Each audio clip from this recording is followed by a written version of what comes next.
works. Now we're live. Good Sunday morning, nation.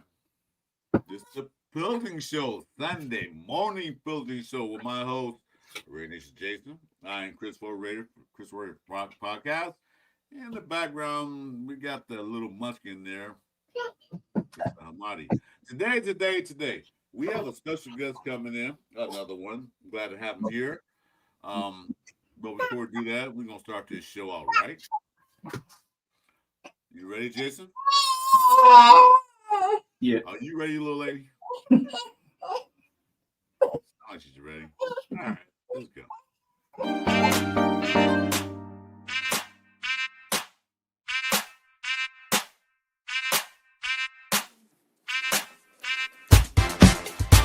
It's the Sunday morning Pillaging Show.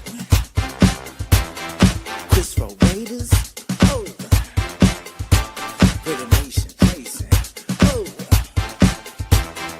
Pillaging just for Sundays, oh. Me and Chris, we don't miss. Oh, me and Chris don't miss. Oh, me and Chris don't miss. When it comes to this Raider classic out, we don't miss. Raider Nation, we don't miss.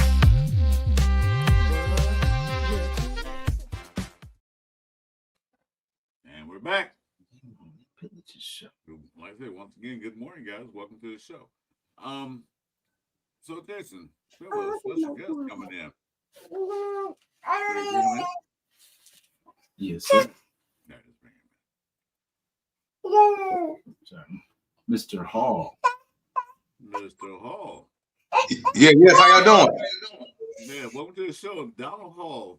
Go ahead and introduce yourself, man. I'm sure some people know you, but let them know who you are. Yes, I'm Donald Hall, man. I'm on YouTube. I'm at the Donald Hall Show, man. You can catch me there on YouTube too. And catch me on IG, man, at DonaldHall.13. And you catch me on TikTok at Donald.Hall076, man. So you can catch me there, man, throughout the week or whatnot. So glad to be on. Glad to have you here, man, because nothing like talking Raiders football, man, early on Sunday morning, man, or any day of the week. Any day of the week. That's it. Let's go and talk to the chat. So we got Jack, salute Donald Hall. There you go. And our all-time guy, Mr. Frank Weber, in the show. Mr. Weber, thanks for coming in. Welcome to the show. Right, I appreciate you. So, I'm gonna ask you a couple questions before you start, just to get the temperature of the room. How long have you been a Raider fan? About 4 decades now, man. Long time. 4 decades. So it started out really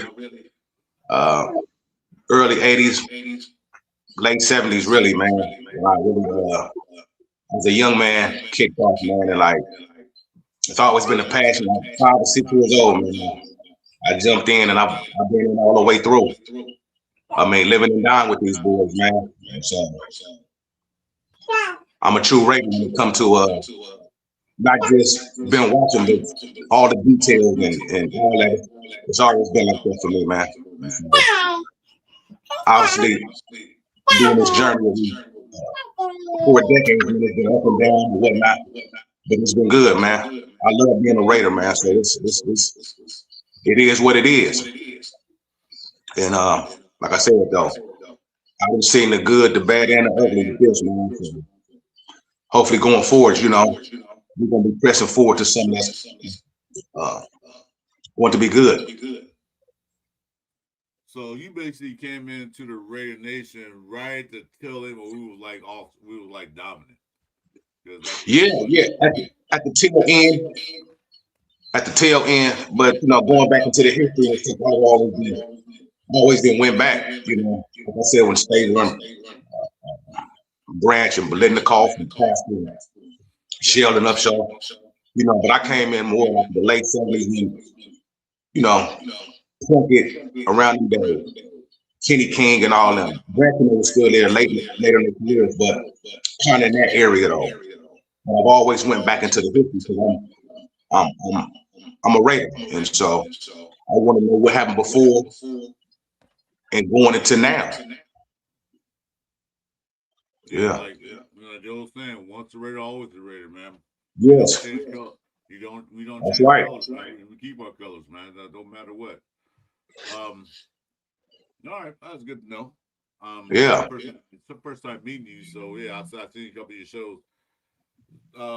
Next question I ask you right quick is that everybody asks this question. I'm gonna ask you too. Who's your favorite all-time Raider?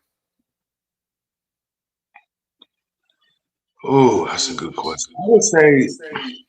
I'll tell you what. I'll give you three. Okay. I'm gonna say one. One's a lot of Raiders. There's a lot of Raiders that were great, so I'm gonna give you. Yeah, I know. The all-time. I'll give you three. I would say Tim Brown. I love Tim Brown just for the simple fact he played with all them different quarterbacks, man, and had a great career. He had great numbers and stuff, man, but just to play with all them different guys, man, and be a Hall of Fame player, he didn't have like an Aikman or a Fouch or somebody like that, but with all them different quarterbacks, and for him to still do what he did, man, he was a great Raider, man. And so I really appreciate the years he spent with us, man. So I say Tim Brown, probably number one, I would say.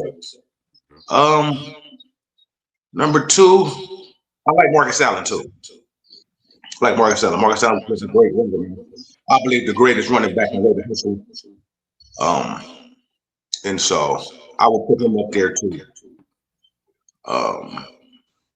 Number three, oh man,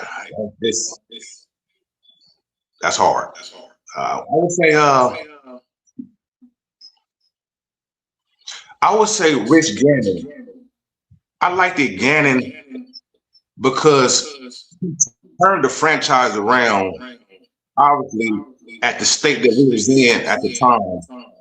And he brought the stability, he brought the leadership, he brought the qualities that we needed to change the organization around, man. So I really appreciated Gannon when he came into doing it, because like losing for so long needed somebody to change the culture. And that's what Gannon did, man, during the time, in the late 90s, early 2000s and stuff, man. Like going into the game with Gannon was playing, I'm like, man, we got action, man. We got action with Gannon, man. It's something, because I know Gannon leadership would take hold of the team precedent of making sure people was accountable. And doing the right things as far as the winning. We had Brown, we had Rice, we had Gardner, and Reed. We had a good nucleus, Woodson, Eric Allen. But Gannon, to me, was at the top of the list as far as the leadership and getting, the team on board. So I really enjoyed Gannon. So I would say top three. That's not a bad list. Pretty much, you had 2 out of 3 Hall of Famers. So yeah. So everybody in this channel who's the Hall team, they know who my favorite is. So I'm not going to go through that list. Talk to me. Give me a 3. I want to know. You want my 3? Yeah. I'm not wearing a jersey today. I'm wearing Maxx, but he's not my favorite. But I tell you what, it's my boy Rod Martin, my number 1. Oh, Rod, yeah, that's a good one.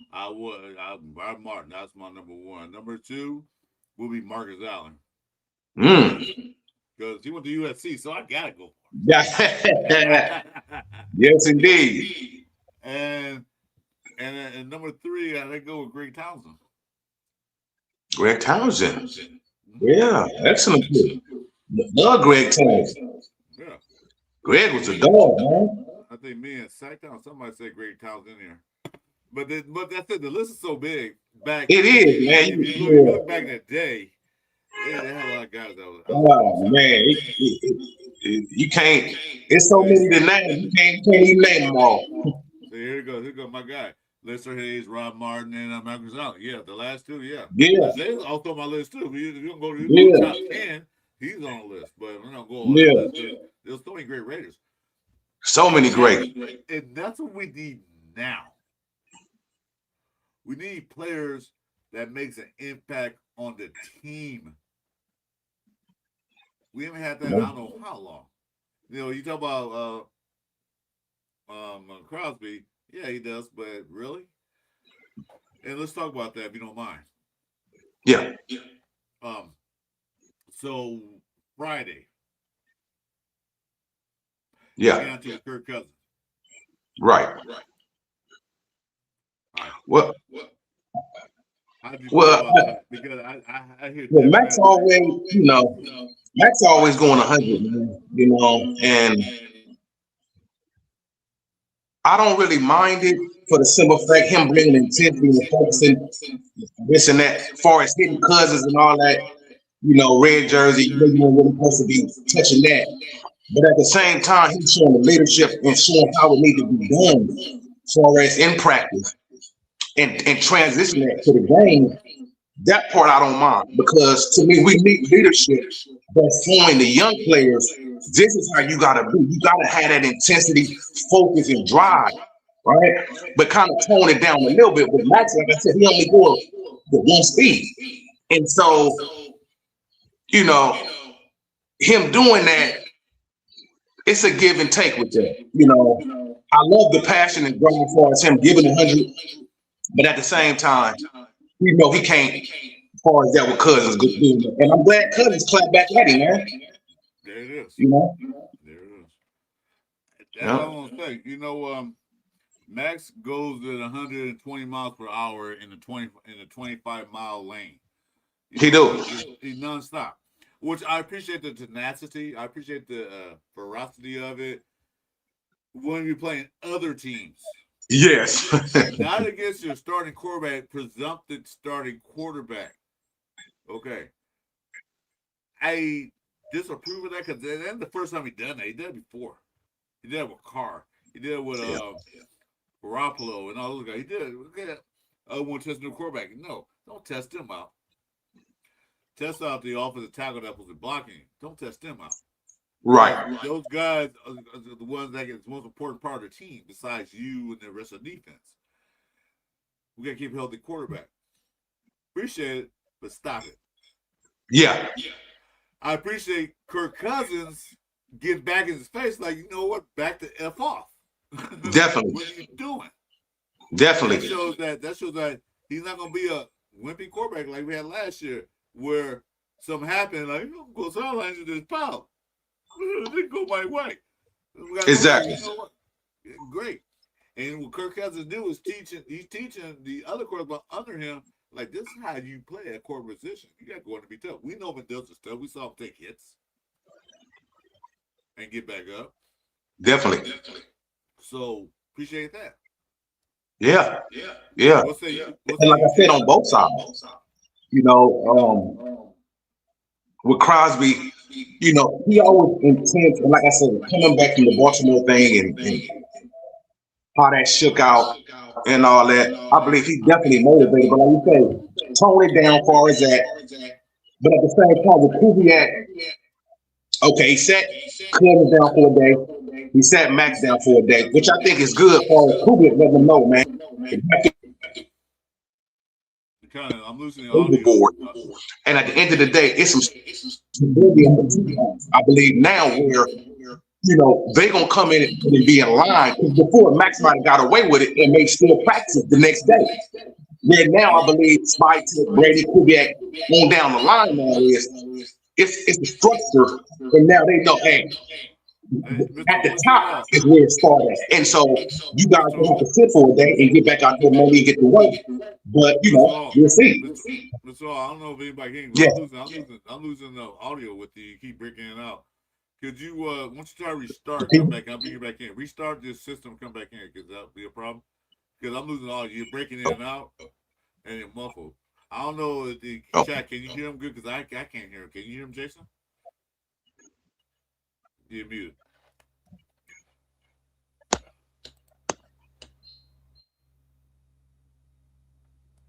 Unmute yourself, Jason. We're having audio technical difficulties here. Y'all can hear me, but you're probably tired of hearing me. Yeah, because he was breaking in and out. I can hear him, but then I can't hear him.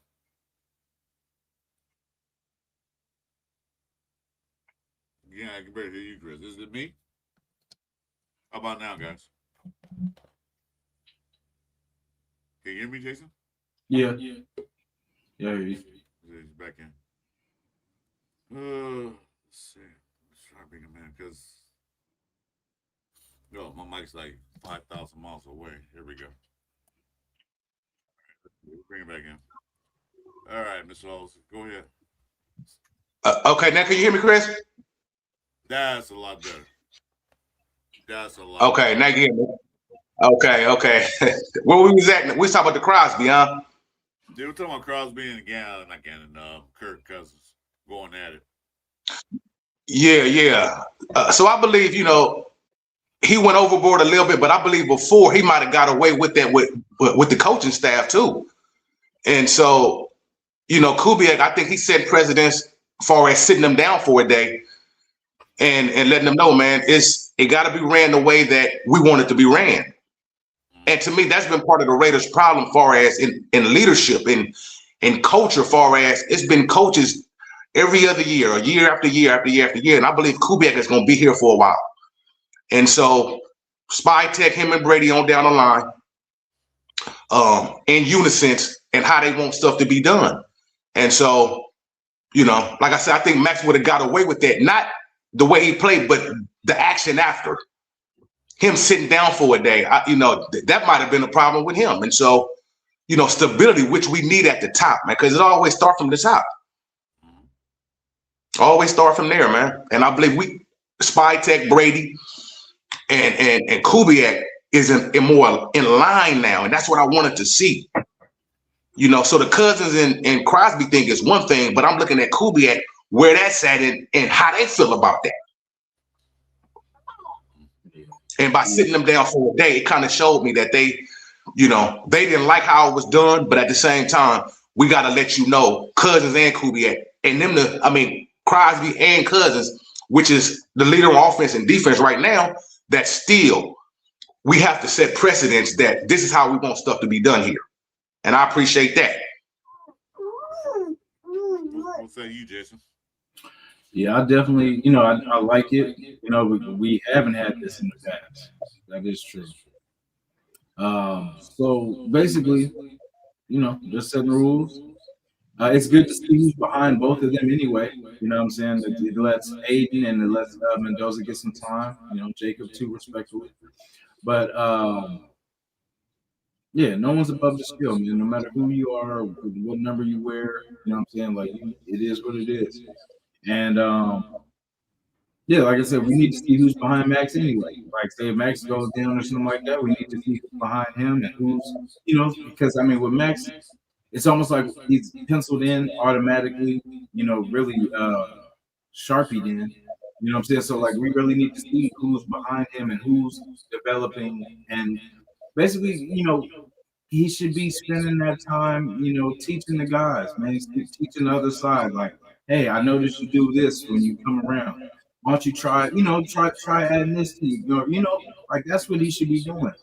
You know what I mean? Like, it's nothing if he's just doing his thing on one side and then they're failing on the other side. You know what I'm saying? So you got to bring your guys up too. Yeah, definitely.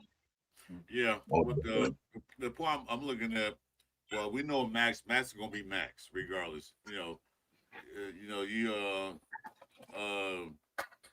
Cork tornado, as long as it's gonna be a tornado, no matter where you put it. I'm looking at what the coaching staff did more than anything else. Because after the fight, I was like, yeah, okay, they build up morality.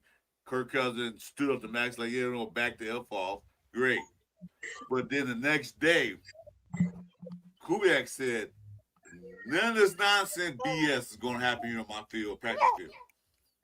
Sat them both down. Not just Maxx, both of them. Yeah. That shows a sign of leadership and discipline. Definitely. What we didn't have last year. No discipline. Pete Carroll's out there having fun. What was that thing? He had a ball rolling on the field with a guy in it. Pinning guys down like it's WWF. Okay, I understand having fun in practice to break out the monotony of it all. But last year, just they took it seriously. This year, they're going to take it seriously. Because look what they did to Maxx. They said, if you don't want to play here, you don't want to be here. Bye. Hit the door. Yeah. Pete was here to bring the fun back to football and get us the number 1 pick. You know, he did his part. Well, you do that stuff in Pop Warner. Yeah. Had the clowns out there blowing balloons. Yeah, you can do that in Pop Warner. This is professional grown men football where you're paying guys millions of dollars. We got time to have fun. I mean, you know, like in that sense. But Yeah. you know, what I'm saying is that Kubak is not playing games. And they already said, all the players say he's all football. You're good, finally. Of course, it's all football. Not bragging about what I did, what I accomplished. I'm about no, because this is first year as a head coach. Yeah. He had to prove to himself he can do this.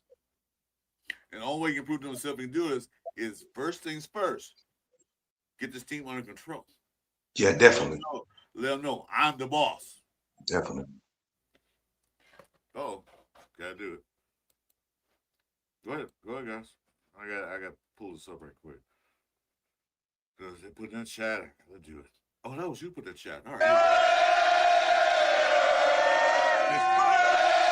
And then again, you know, you got to establish that, especially coming in.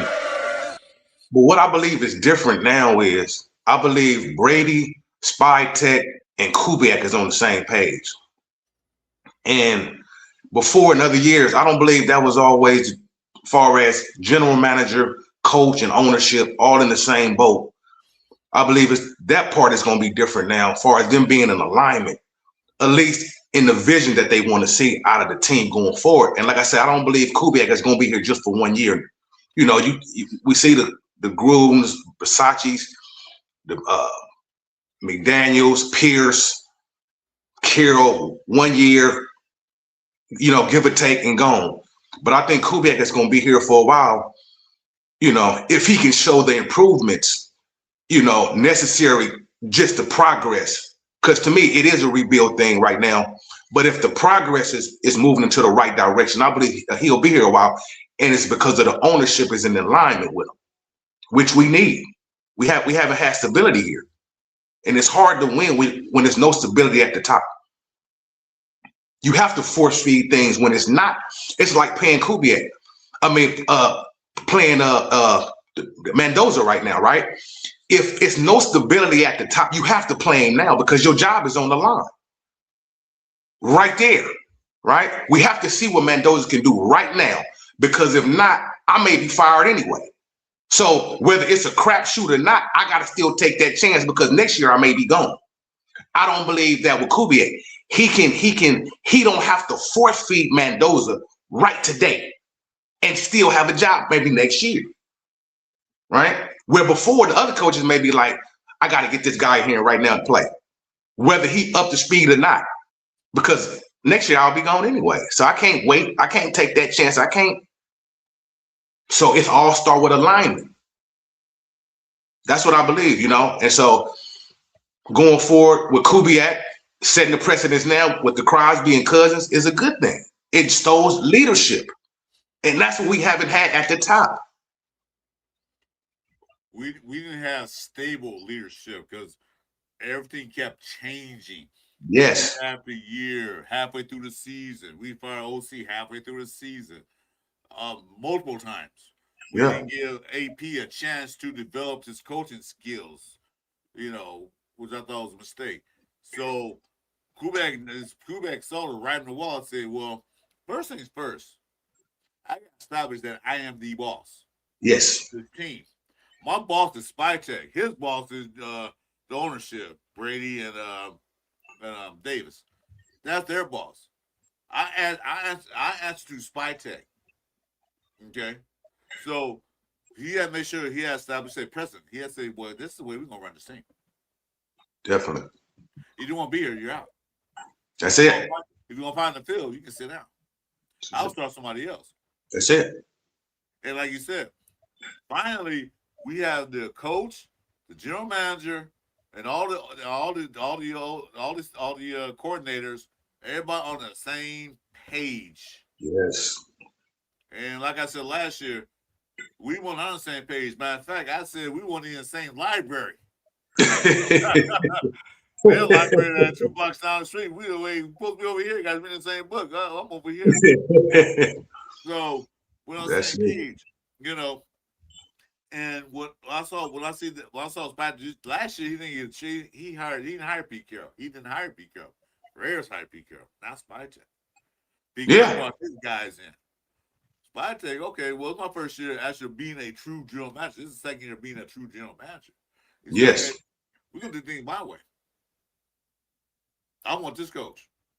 So I'm ready. And up man said, I agree. Let's go get Kubiak. Got it. Yeah. So Kubiak and Spytek, this you my dude, this is what we're gonna do. Let's talk. What we need.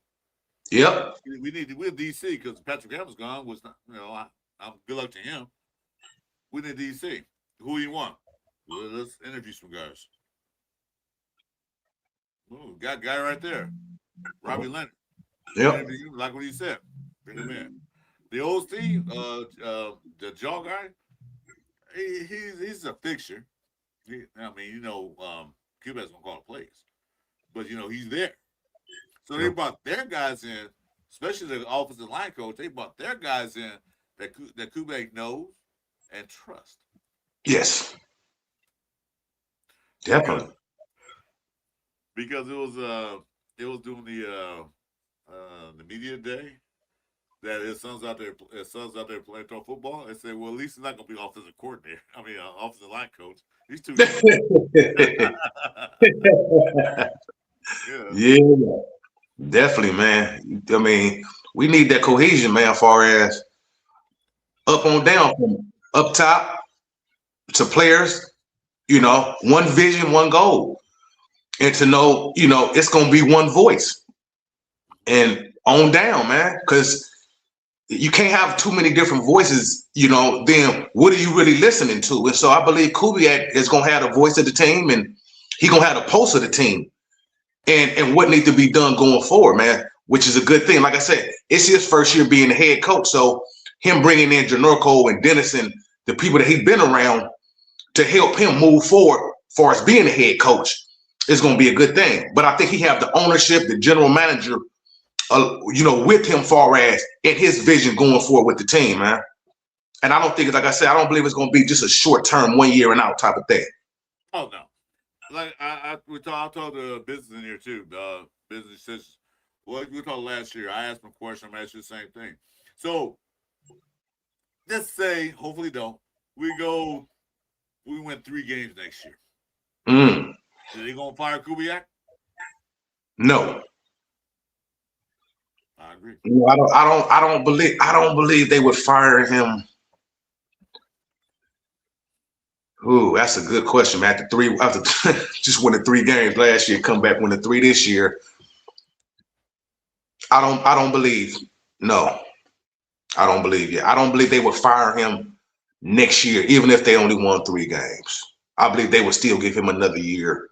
I don't know where his seat. I don't know if the seat would be hot at that point, but it gotta be some type of improvement. Like I say, you gotta look at things in context. That's why I look at the Saints last year, right? They only had 5 or 6 wins, but if you watch their games, they elevated at the end of the year. I watched a lot of the games at the end. I'm like, man, this team don't look the same. But if you look at their record, right, they may only have 5 or 6 wins, but you got to look at stuff in context. So I just want to see the improvements. The wins and losses, that's going to, our schedule is tough. So it's not just going to be just like that. But I just want to see steady improvement with the team, though, and not let the wins and losses dictate what it's going to be so much. Just improve in a lot of the areas where you have struggled at, and getting Mendoza is one of them. Get him up to speed to where he can be a comparable quarterback going into the future. Because that's, to me, is one of the main things that they have to do is get Mendoza up to speed. At the end of the day, if your job is to get him up and he up and ready to play, whether it's the middle of this season and going on out, then you didn't do good, because really this year is really like a rebuild type of thing. You just want to gauge the player personnel that you have going forward so you can know really what you have. Develop the plates. Let's do salute to all guys in the chat. Thanks for coming in on Sunday morning. This is the Pillaging show. This is our second day back from a long vacation. Please like and subscribe to all our channels. My channel, QB Podcast, RNJ Chris over there. In the middle, we got special guest, Donald Hall. Donald Hall, go and say, go in and reach the station so everybody can see. Hey, what's going on? How y'all doing? This is Donald Hall, man. So I'm on YouTube. Y'all can catch me on YouTube at the Donald Hall Show. And y'all can catch me on IG, man, at the Donald Hall .13. And on TikTok, Donald.Hall 076, man. So you can catch me there too, man. I'm on all the platforms. Definitely. All right, it's good to have you here, brother. I mean, say rare talk. All rare talk is good talk. I mean, look at it, because we gotta get this thing going again.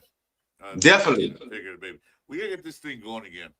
I see a bright future with the way things are going. It really. I'm gonna go back to it. We're gonna talk about the Cardinals game coming up, but it really confirmed me to Saturday what happened. Friday, I was kind of the quarterback didn't back down, because that meant Geno Smith. He went sat there and cried. Right. Maxx Crosby hit me too hard. Kirk Cousins said, "Look, dudes, chill." You know, I like to see feisty quarterbacks in there. Definitely. Quarterback's not going to take it. Because you remember back in the day when it was Brett Favre and Warren Sapp, how they went at each other? Yeah. Brett Favre never backed down from Warren Sapp. I remember they was like, damn, they're going at it. That's the kind of quarterback I want to see. I don't see a quarterback going picking fights. Right. But I want to see a quarterback not back down to whoever hits him. Like, Brett Favre, Warren Sapp hit him, like, get up like, oh, man, that's a good hit, pat him on the head. And they go back and forth. Kirk Cousins is doing the same thing. Like, hey, dude, all right, we're in practice. Chill out. Yeah. But really confirmed my belief in the coach and staff, the whole coaching staff. Saturday when I found out that they bench, suspended, really, they just bench. Maxx Crosby, Kirk Cousins, y'all not practicing today. Sit down. Go get dressed. Go to warm-ups. But you're not getting on the field. And you know what Maxx Crosby is. You know how much that burned up inside of him? Yes. You know what that you know, it's like you take a kid's bike from him. You can't ride the bike for the rest of the week. You know what that hurt? Yeah. So I was happy with that. I reconfirmed that Kubek is the guy to bring stability, discipline, to the team.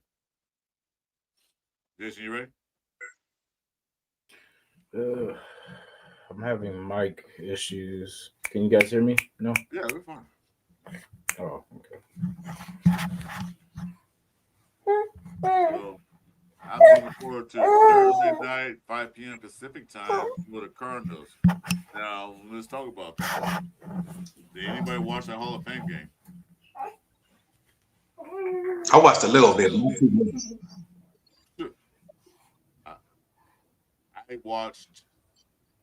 I usually don't watch the Hall of Fame game. Yeah. But I needed football in my life. I got their phone. I was watching Canadian Football League. What else? I was watching Pop Warner football. I need some football. Let me watch it, because these Hall of Fame games is like this crap. Yeah, definitely. This wasn't. I heard it was a real good game. That was good to the last time off the clock to the end. Like, what the? Yeah. So, they had Carson Meg out there. Yeah. Because I think the first quarter was 0-0. They got nothing. But the second quarter started back and forth down the field. Defense wasn't that good, but the offense looked pretty good on both sides. I'm not going to problem any teams because I don't care, because I don't care about the shield. But that's right. Looking at what they were doing out there, I'm looking at Carson Beck, and the Raiders got to be ready for Carson Beck on Thursday. Definitely. Not saying that Carolina's top tier defense, but they couldn't stop them. So on top of that game, I was watching. Every time Crosby threw a touchdown or got in a position to get a touchdown, I was on the sideline. They showed the set. I don't know if you guys saw it. He looked kind of worried. He looked kind of like this guy's playing. So then I looked on the Carolina thing where it was like a Haynes King. That's why I don't say King Haynes, but Haynes. He threw a touchdown. Bryce Young was celebrating. So that's different two tales.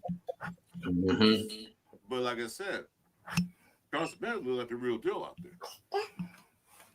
Now, moving forward, let's see can Mendoza do the same thing. What do you think? Jason, you're right over there. You're over there fight.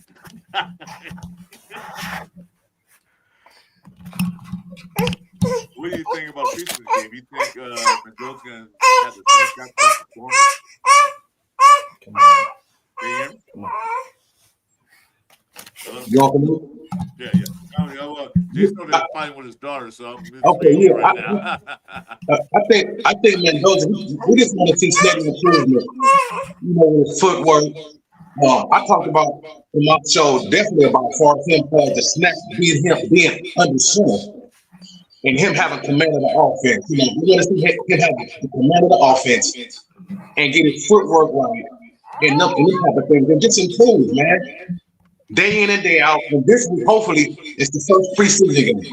I don't know how much Cousins is going to play, but hopefully, man, goes and get a lot of snaps because he needs it.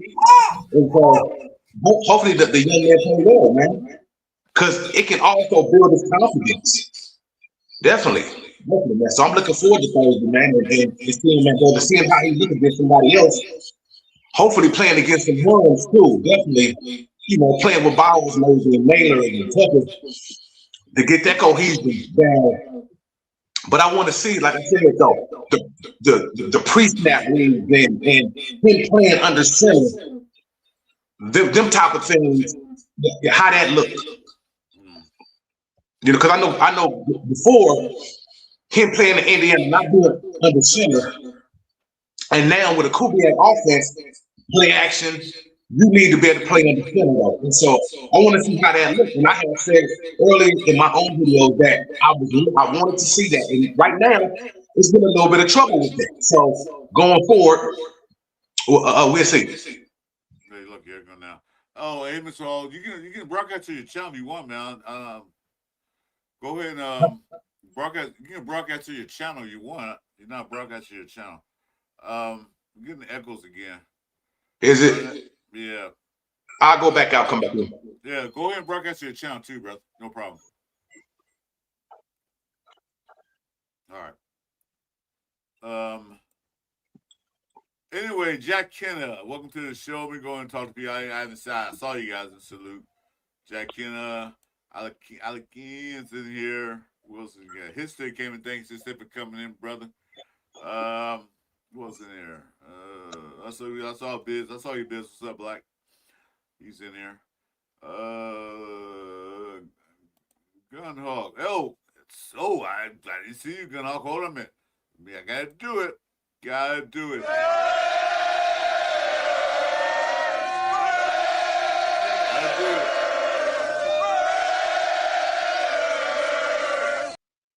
I'm sorry, man. I missed you guys. Anyway. Oh, whoa. No.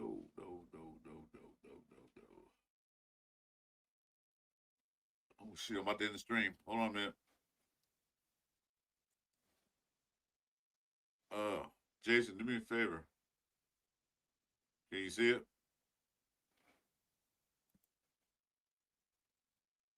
There we go. Woo.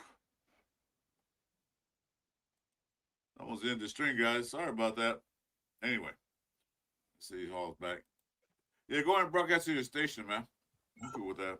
We don't mind that. Yeah, I do that on the next one, Chris. We can do that on the next one. That's funny. It's all good, brother. Yeah. I know you'll be back. We'll get you back. Maybe get Yeah, you definitely. cover 3 show. So I forgot what we were talking about.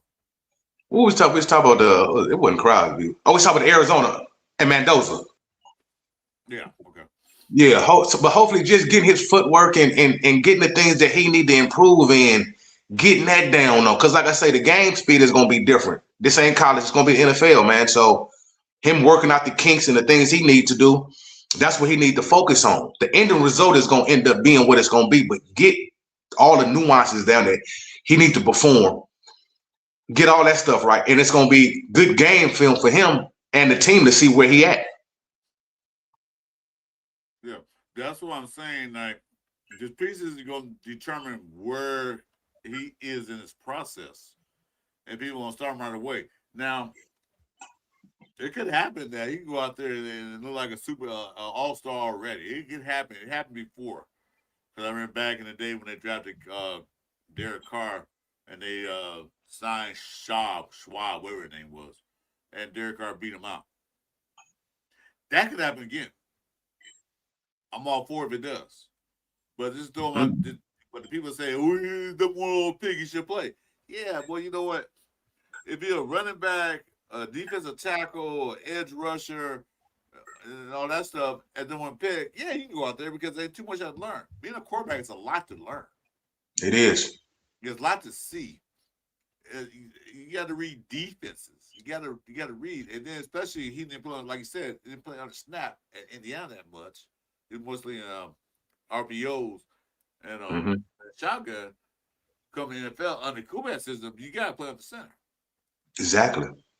So you have to learn all that. You have to learn how to read defenses because the Big Ten is like one of the best conferences in it. Well, it's only 2 really. Actually, SEC and the Big Ten really like the conferences to be in.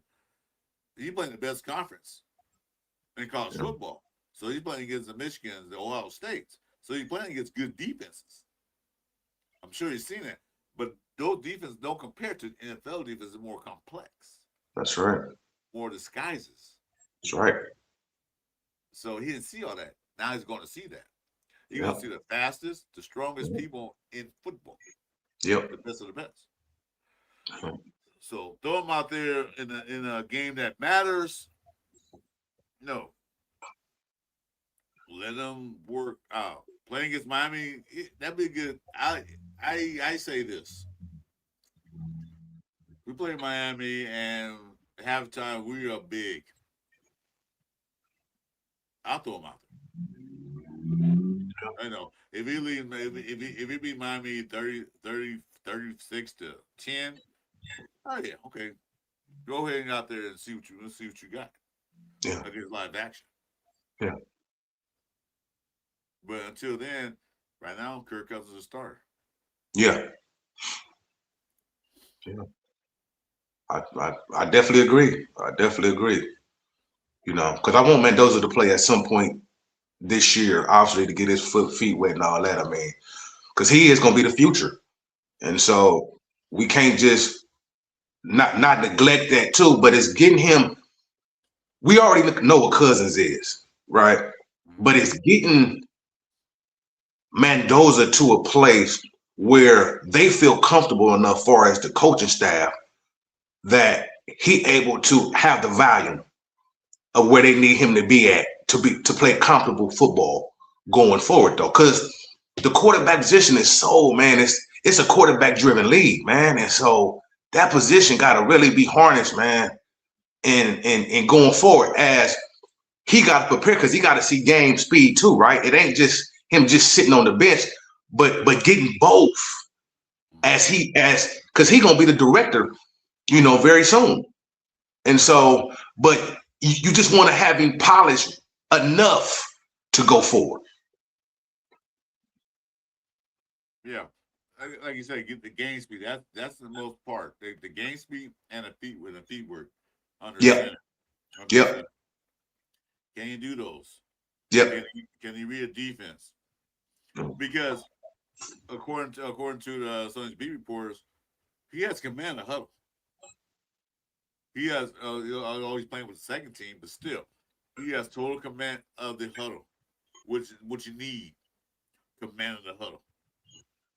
Talk to your players, talk to your guards, talk to your tackles, talk to running backs, receivers. Hey, I need you to do this. I need you to do that. He already has that in him. It's built in him. You can tell this. He played at Cal and Indiana.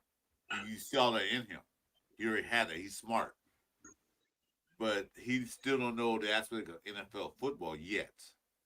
Yeah. That's what he got developed. Because in practice, besides Maxx Crosby, none of these guys are going to try to take his head off. In a real game, live fire, they're going to try to take his head off. So you got to be ready for that speed. Guys come around the edge or come in the middle or blitzing linebackers or blitzing safeties or corners. You have to see that game speed, how fast these guys are compared to college. Definitely. Read these defenses. So, like I said, it's gonna be time experience. Like I said, that's why you should start. No, don't come out there yet. Exactly. Halfway through the season, if Cousins not doing good or not gonna wait, he get hurt. All right, well then you got to trust the AOC if they don't trade him, and Mendoza. Yeah. There it is. Yeah. And it's not really a question of is he gonna play? It's probably more of when, and I know it's like, we've been going through, is he gonna start the week one or is that, but really though, he gonna play. And it's just a matter of when he's gonna play. And as far as the coaching staff, trying to get him up to speed to be ready to play when it's time though. But I believe he's definitely going to play, Week one, I think Cousins being a veteran coach, a veteran quarterback, Kubiak being a first-year head coach, and him being with Kubiak already it's hedging really with Kubiak because he got a veteran guy that he's already been with for a while, and so it can help Kubiak in a sense in his head coaching duties, with Cousins being a veteran, whereas Mendoza being a rookie quarterback. Kubiak, a rookie coach, and that kind of playing a role. It'll just give Kubiak a chance to settle into it in his own job too, And so Mendoza is definitely gonna play, man. It's just a matter of when, though, and getting him up to speed, with that. Yeah, nice to have options, right, Jack? See, Jack made a good point. Nice to have options. Definitely. We never had too many options. Definitely. We had Garoppolo and Old Man Hoyer. Wow. AOC was there, but he was on the bottom of the burn. Or was he there? Yeah, he was there. Last year, what the option was? Piggott. Yeah. Geno Smith and AOC. Yeah. And they put Piggott in before AOC. So we didn't have a lot of options at quarterback. This year we had a little more options, but still, you got to figure that. Like I said, if they don't trade him, I don't know what AOC they're playing with AOC is, because they keep pumping him up. I think they're on the verge to work out something. I don't know. Maybe they'll keep him, maybe not. But they're gonna see how Fernando does his preseason. Mm-hmm. If they figure okay, because right now AOC's playing with third strings now. Mendoza moved to the second string. So Mendoza's quarterback 2 right now. AOC's quarterback 3. Then that guy that Jacob Clark, he's gonna be a practice squad guy. So we gotta see how his preseason play out. What they gonna do AOC? Kubiak says he like him, but Kubiak says he like a lot of guys in there.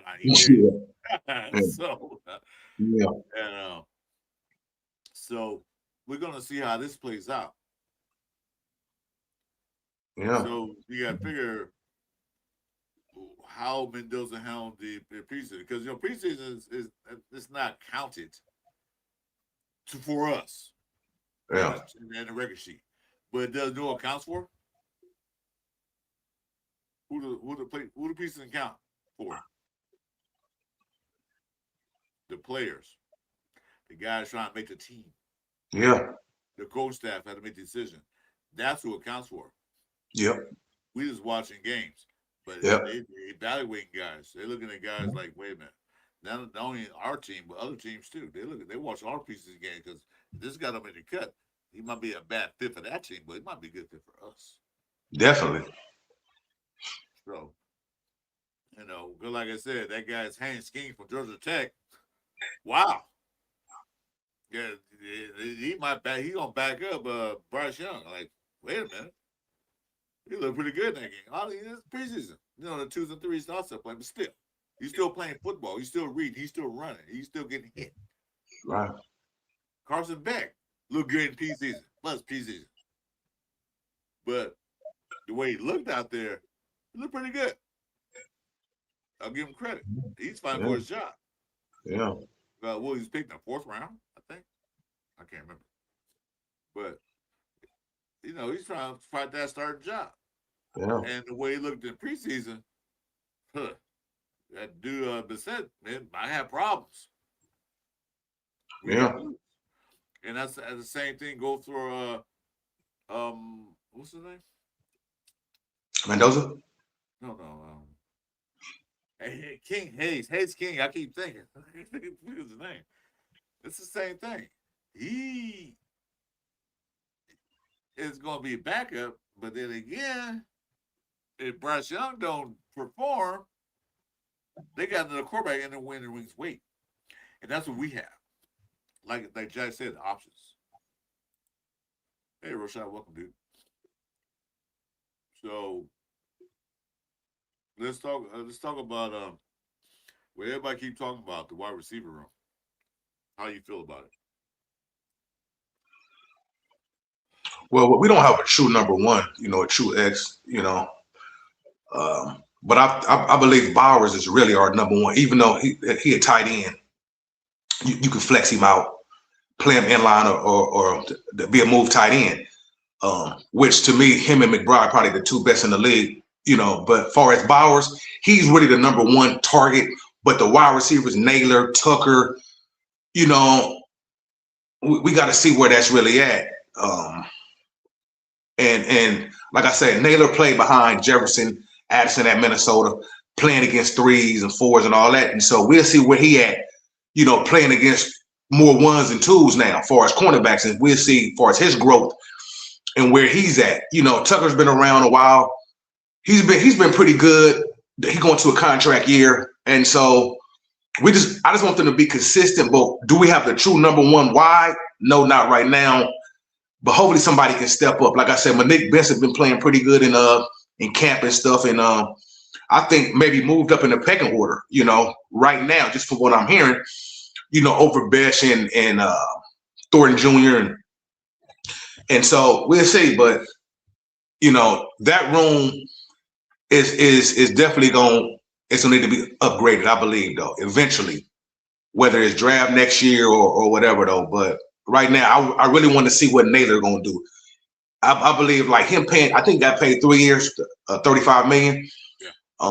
I think they're going to ask him to do more, just with that, believing that he can do more. Like I said, being a number one wide, I don't know, but just getting more volume to him. So we'll see. Yeah, I totally agree with what you're saying. Malik Benson, I was talking with Jason in the green room about he was talking about that Mendoza's playing with the 2s. Who he's playing with? Malik Benson. Yeah. Malik Benson. No, making correct. a lot of catches. Correction. I would say the 3s. You just said 3s? Yeah, well, I said the 3. I said there's no point in him playing with the 3s. Oh, okay. He should be playing with people that are actually going to be on the team playing. Oh, my bad. I'm sorry. I apologize. No, But anyway, but he's playing a lot more. But Mendoza's playing a lot with Malik Benson. That shows me that they're trying to create that connection. Yeah. For the future. Yeah. Because they like to see Malik Benson. Yeah. So they already trying to make that connection. So when it's time, Malik Benson knows how he throws, where he throws it. Plus, they play each other in college. Fernando saw what Malik Benson can do on the field, so he knows what he can capable of. So they try to make that connection right now already, and I like it. They're developing connections. They're developing players. This is going to be your role in this offense. This is going to be your role in the defense. This is going to be your role in special teams. So I like Malik Benson. I liked him when they picked him up. Saying Malik Benson got him late. Yeah. So if he don't do anything, he's not a bust like Marvin Harrison right now. He's not a bust. You know, he didn't do well. We can got him late, so it don't matter. But they got him late. So we'll see how it performs. Yeah. It's Rafi. Hey, happy birthday, Rafi. Happy birthday, man. Yeah. I mean, it's basically how everyone was saying Besh was going to push for number 2 or whatever, and then basically he's not even in the mix. You know what I mean? Like I don't know. That's what I'm saying. Like the only thing about having a number 1 receiver, like a real number 1 receiver, is it gets to test your DBs. Like in times like this, you would put your best wide receiver out there so the DBs can go against, see how they really are developing. You know what I mean? Because like to hear that our DBs are doing good against our wide receivers doesn't really say much. Or our wide receivers doing good against our DBs doesn't really say much because we're still looking for a number 1 in both of those. You know what I mean? Like more DB, we're kind of a little bit more set at that spot, but we got a lot of guys, young guys kind of coming up. And we got, Darian Porter, fighting for that spot too. But wide receiver wise, it's between Tucker. And I'm pretty sure like some of the times they're going to get the best of the DBs. But we need someone that's a dog that's going to consistently, give teams problems. Because it's not just giving our DBs problems. We're trying to get the other teams' DBs problems. And every year you got to realize we don't draft well. Every other team in our division, they draft better than us. So that's the thing. We have a lot of work to do when it comes to building this team. We got players that we look highly because they're Raiders. But, I mean, if you look across the league, if these players get cut now, the other teams will be fine without not even taking a look, Yeah.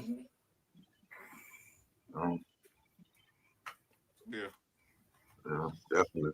They're definitely gonna need to upgrade the wide receiver room eventually. Yeah. Like I said, if none of these guys really develop and the Beshes and Thorntons and Benson, we definitely gonna have to go out and get a number 1 wide, man. Like I say, Bowers, they're gonna double him a lot, and so they're gonna try to take him away a lot, and then you're gonna see kind of where it's at. And that's what I always talk about. Like the Raiders need to run the ball well so they can be in good down and distance 3rd and 3, 3rd and 4s, where they don't have to be in 7-step drops and 5-step drops and all that. Because the wide receivers, if they can't separate, then it's going to be an issue. And so, I'm just hoping in these preseason games that somebody separate far as in the wide receiver room because they have a chance to. We don't have a Jefferson and the Addison, as far as a 1-2 like that. Its job will be taken right now. Who is going to take the job, if any? Yeah. Like the 3 that they've selected that said are kind of Naylor. What they said? It was Naylor, Tucker, and Benson. Mm-hmm. How are you guys if that's our starting 3? Well,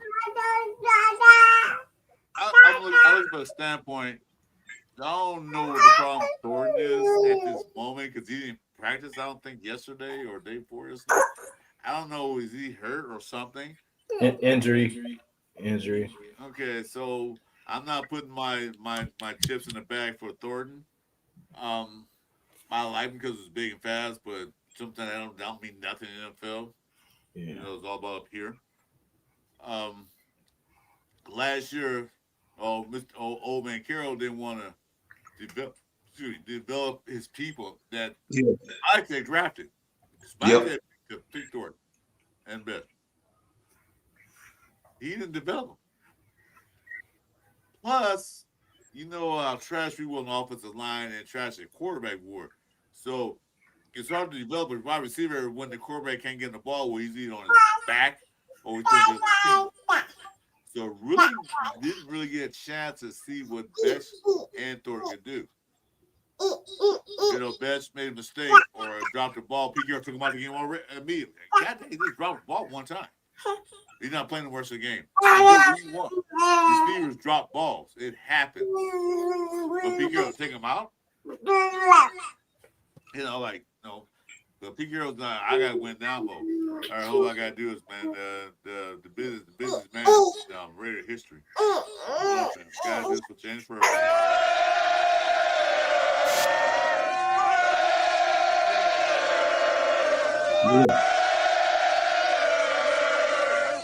Love it. Welcome to the show, Mr. Furbout, the hardest working man in the nation. So I'm looking forward to this preseason game. I mean, we play what? Who we play? We play the Cardinals. Who was our next game? I know it's away. I think it's Houston. Yeah, that could be that. That's gonna be the test. Yeah. Yeah. That's what I'm waiting. I'm waiting to hear after that. After how we do with that scrimmage of, you know, if I hear, hey, our wide receivers were tearing them boys up, then we know we got something. But if it's a quiet day, you know, we know where we're at. Well, I like how they're playing one of the better defenses in the league, the Houston Texans, and they look like they just got better too. Like, Jesus Christ. Yeah. So we gotta go up against them. That'd be great to see what do that in that game. Only person I want to see at quarterback is Fernando and Jacob Clark. That I don't, you know, ALC, we already know what he can do, what he can't do. So why put him in? Let's see Fernando out there against a better defense. And then while we're doing that UDFA guy they signed, Jacob Clark. Let's see what he can do. You know? Yeah. You know, put Mike. Don't put Genty in. Keep him out. Let's put Hemby in there. Mike Washington Jr. Yeah. Let's put those guys in there in the first quarter. Yeah. Not like, well, we're gonna give him the first half. No. Start off with this. You start off with your test first. Your offensive line, like, you know, you're gonna bring in. Atlanta ball shouldn't even play in that game. No. You shouldn't play in that game. JBJ got to play in that game. Gale Browser got to play in that game. Yeah. Glaze, Grant. What's the other guy that got the Burford. No, Burford. No, not Burford. The guy he drafted. Charles Grant. Yeah, Trey. Zoom. It's very soon. Yeah. Put him in the game. Start with that. Let's see what they can do. Yeah. So, yeah, thanks, man. Zoom. Let's see what they can do. You got a new person. Hey, welcome to the show. Thanks for coming in. Make sure you guys like, subscribe, and hit notifications on all our channels. In the middle is my man. Who's welcome to the show. We'll see more of him. Mr. Donald Hall. Donald Hall, go ahead and subscribe to the channel once again, because I try to do it every 30 minutes so everybody won't forget. Yeah. How everybody doing? I'm Donald Hall, man. So I'm on YouTube. Go to the Donald Hall Show. Animal ID. Donald Hall .13. Animal TikTok. Donald.Hall 076, man. So you can catch me on them platforms. Definitely. There you go. Thanks, Mr. Hall. And of course, I'm Chris4Raiders, Chris4Raiders, and of course, we're Jason and Amari, who's making a noise ruckus today. She wants to be on the show. Yeah, so there that is. I'll meet you, Jason, so you can get back in when you want. So what's that? Can't control life. Said, what if Cousins gets hurt? Don't want to force Mendoza. True. True. But isn't that how Herbert got in? You know what I'm saying? Like, Herbert got pretty much the needle, whatever that happened with him. I can't think of his damn name right now, but remember that's how Herbert started first game, and I mean he didn't rock ever since. You know what I mean?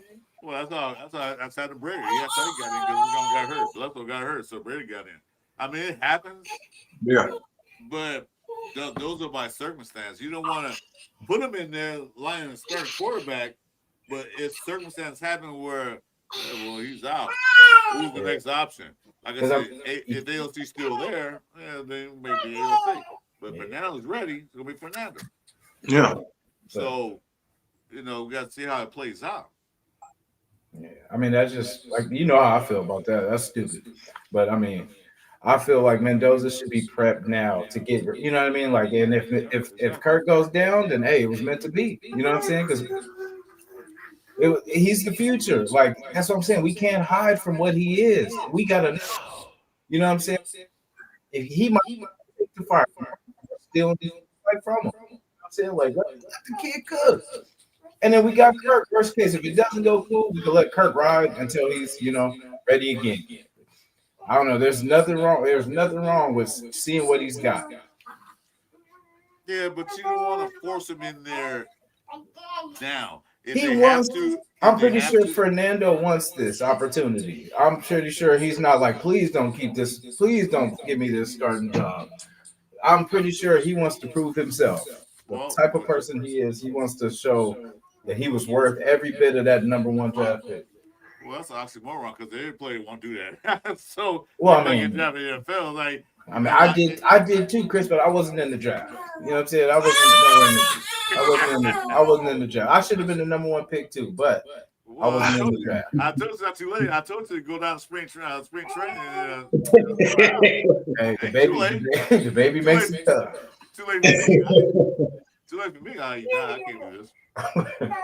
Now, but I just like I said, we just want him to at least look like they're getting him ready. You know what I'm saying? Like, you know what I'm saying? Like, get him split with the ones. Like, at the very least, he should be splitting with the ones. You know what I mean? Play because, like I said, if something happens, he's not going to know none of the damn wide receivers because he's running with the 3s and the 2s. And there's probably people that probably won't even be here next year. That's the thing. Like, why we should get him acclimated with the center that's going to be here for the next few years with the wide receivers that we do have. I mean, it's probably going to go younger because who knows what's going to happen to Trey Tucker after this year and all that, Because, I mean, basically all our people can be replaced in that wide receiver room and or upgraded, upgraded at the very least. You know what I'm saying? Yeah, because I mean, Besh is probably not good. You know what I mean? Like, it's not that I don't like Besh. It's just for what we have, he's not a number 2 or a 1. You know what I'm saying? So hopefully he could be a number 3 or something like that. But we need that. We're trying to put Naylor as like, and Donald even said it earlier. Mama. Like Naylor was a 3rd on his squad. You know what I'm saying? So we can't expect him to come here and be a 2 or a 1. You know what I'm saying? Hopefully he could be a 2. I mean, we have a lot of 3s and 2s, but we need a 1. We definitely need a 1. Because it's like I said, if they're doubling Brock and they're doubling whoever our number 1 wide receiver is, that makes it opening for somebody else. You know what I'm saying? Remember when we had Devontae and we had Jacoby? Jacoby got to eat because Devontae was getting all the action. You know what I'm saying? So when he was getting that the double coverage and everything like that, Jacoby was eating underneath. That's why I say it's good to have one. I mean, yeah, you don't have to have one, but I mean, expect our offense to be where it is if we don't get one. We can't expect to be top 10 offense without a top 10 wide receiver. I disagree with that. That's because wild. the way Kubiak coaches the offense. Look at Seattle. Well, I mean, but there was a lot of pieces that they have that we don't. Because I mean, you look at they have a 1, 2, and 3, 4. You know what I'm saying? Well, the labeling of a number 1 receiver. What's a number 1 receiver? That's the label I'm looking at. They really didn't have a number 1 receiver when he first got not just last year when they had the championship run. Yeah, I was gonna say they had Cup, and they had No, not this past year. I'm talking before that when he was there. They didn't have a number 1 receiver. Cup got there last year. Yeah. So not last year before last. They didn't have Cup. And NJP was like the dude. They didn't really have a number 1 receiver. They had what's his name? The Freak. But he did his thing. But the thing is the way he calls plays, he calls running plays to set up the pass. Yeah. So who's to say who's not going to be the top receiver in on the Raiders team? That label number one receiver. What does that mean? That means nothing because everybody's going to get their shot at it. You know, he's going to run different receivers out there with different formations and different sets. So, you know, so Devontae Adams out there all the time. Of course, they're going to defend Devontae Adams. You know that's going to happen. That's fine. But you got three receivers who can play it just as well, not as good as Devontae. Can't compare, but just as well. But then you got defense like, wait a minute, they threw Jordan. That guy's a burner. Oh man, we got to walk from that. Then they take him out and they put in Malik, or then they put in the other guy, Derek Young. So he's going to make the defense have to worry about who's wet. You know what I'm saying? It's not going to be the same thing all the time. Mm-hmm. You know, they're going to run the ball with Washington, with Jim, him if he makes a team. Yep. Okay? They're going to run the ball. Oh, they brought the other guy in too. They what's his name? I can't say his name. They brought him in too, a veteran. So, Kubiak, if you look at his offense, it was always different lineups in there. Yeah. Different offensive line, the receivers. I can't say his name. He had a good year because they was watching everybody else. Yeah. Chewy was a great year. So I look at him as that's who they're going to be like NJD like this year. You're going to use him just like that. So bringing in a Diggs, he's not Diggs or the other guy who just signed. We don't need them. Why? We don't need the name on the back of the jersey because of the stats. We need guys who can play in this Kubiak system. Who's going to block downfield when they run the ball. Who's not going to be a diva or cancer in the locker room. Yeah. He had enough of that. Wow. Right? Yeah. I definitely, in this type of offense, Kubiak really going to have to scheme it. Yeah. But with Kubiak and Shanahan, that run principle, Y zone, that's what they do. And if they can run the rock, staying good down in distance, and don't have to be, third and 8, third and 9, where you're so predictable, then I believe Kubiak can scheme a lot of the stuff with Bowers and stuff, because obviously Bowers going to be the number one person that they're going to be looking at, far as throwing the ball to. And so if Kubiak can scheme Bowers, and like you say, with Naylor and Tucker interchangeable in a lot of sense, Kubiak gonna have to scheme it. He really gonna have to scheme it and see where his offense is really at. Obviously, I know the run game is really predicated off everything. Mm-hmm. And if they're able to run the ball, then, and a lot of teams gonna know it's coming. But the good teams still can run it, even though the defense know it's coming, and we still gonna run it though. That's what they got to do. They got to be able to run it. That'll minimize a little bit of the wide receiver issue a little bit, because if you stand in 3rd and 3s, 3rd and 4s, you can do more out of that than 3rd and 8 and 3rd and 9s. Definitely, I agree with you, because when you get in that that 3rd down and short, 3rd down and 3 or 4, many more options available to you. Yes. You're yes. Predictable. Yes. When you got Washington and Genty running 4 yards a carry. Yes. Then now, like we can do what we want on 3rd down. Yeah. Or we can throw a deep pass, or we can throw a little screen out, or we can down. We got options. And that's how Seattle played last year. Yep. Then it usually by 2nd down they already got the 1st down, because the 1st down they got 7 yards. So 2nd down they got the 1st down. So basically, Kubiak's gonna scheme to stay out 3rd and longs. 3rd and 2, you can do what you want. Yeah. So that like I said, they got a scheme. And then you'll need that number one receiver to go out there and have to win the game for you. You won't need that. You won't need that. We got to throw a D to this guy. No, they're predicting that. They already see what's going to happen, so they're going to guard against it. Brock Bowers is going to do his thing. Yeah. Barbaro's going to be tight end. He's going to be a slot receiver. He's going to be a wide receiver. Barbaro's going to be the holding goddamn place.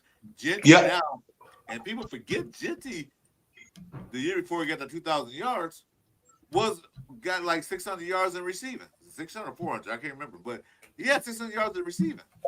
Let's go with that. So he can run routes. Because he was a wide receiver in high school. They converted him to running back later in high school. So he knows how to run routes. So believe that. Yeah, he's gonna be out on the spot. Can you imagine? Okay, let me imagine this. Can you imagine this? That they bring Washington and Genty at the same time, and they split Genty out to the outside with Bob Bartles on one side, and then pick your poison on what receiver you want to bring in there, and they got Mayer as a tight end. Yeah, I mean Davis gonna look at it. What we do?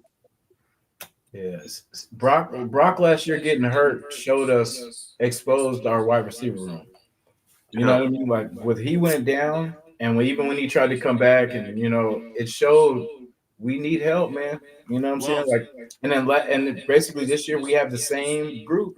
We added Naylor and Benson. You know what I'm saying? That was Pete Carroll's stupid ass fault. He was hurt when he played the Patriots. He should have kept him out, but no, he let him play. Like I said, you can't judge the receiver room yet because we didn't have offensive line. We had a crappy quarterback play. We had a crappy offensive coordinator. So everybody pass judgment like, but how can you pass judgment when we had a bad offense coordinator, bad offensive line, bad quarterback play, no running game. How can you judge the wide receiver room?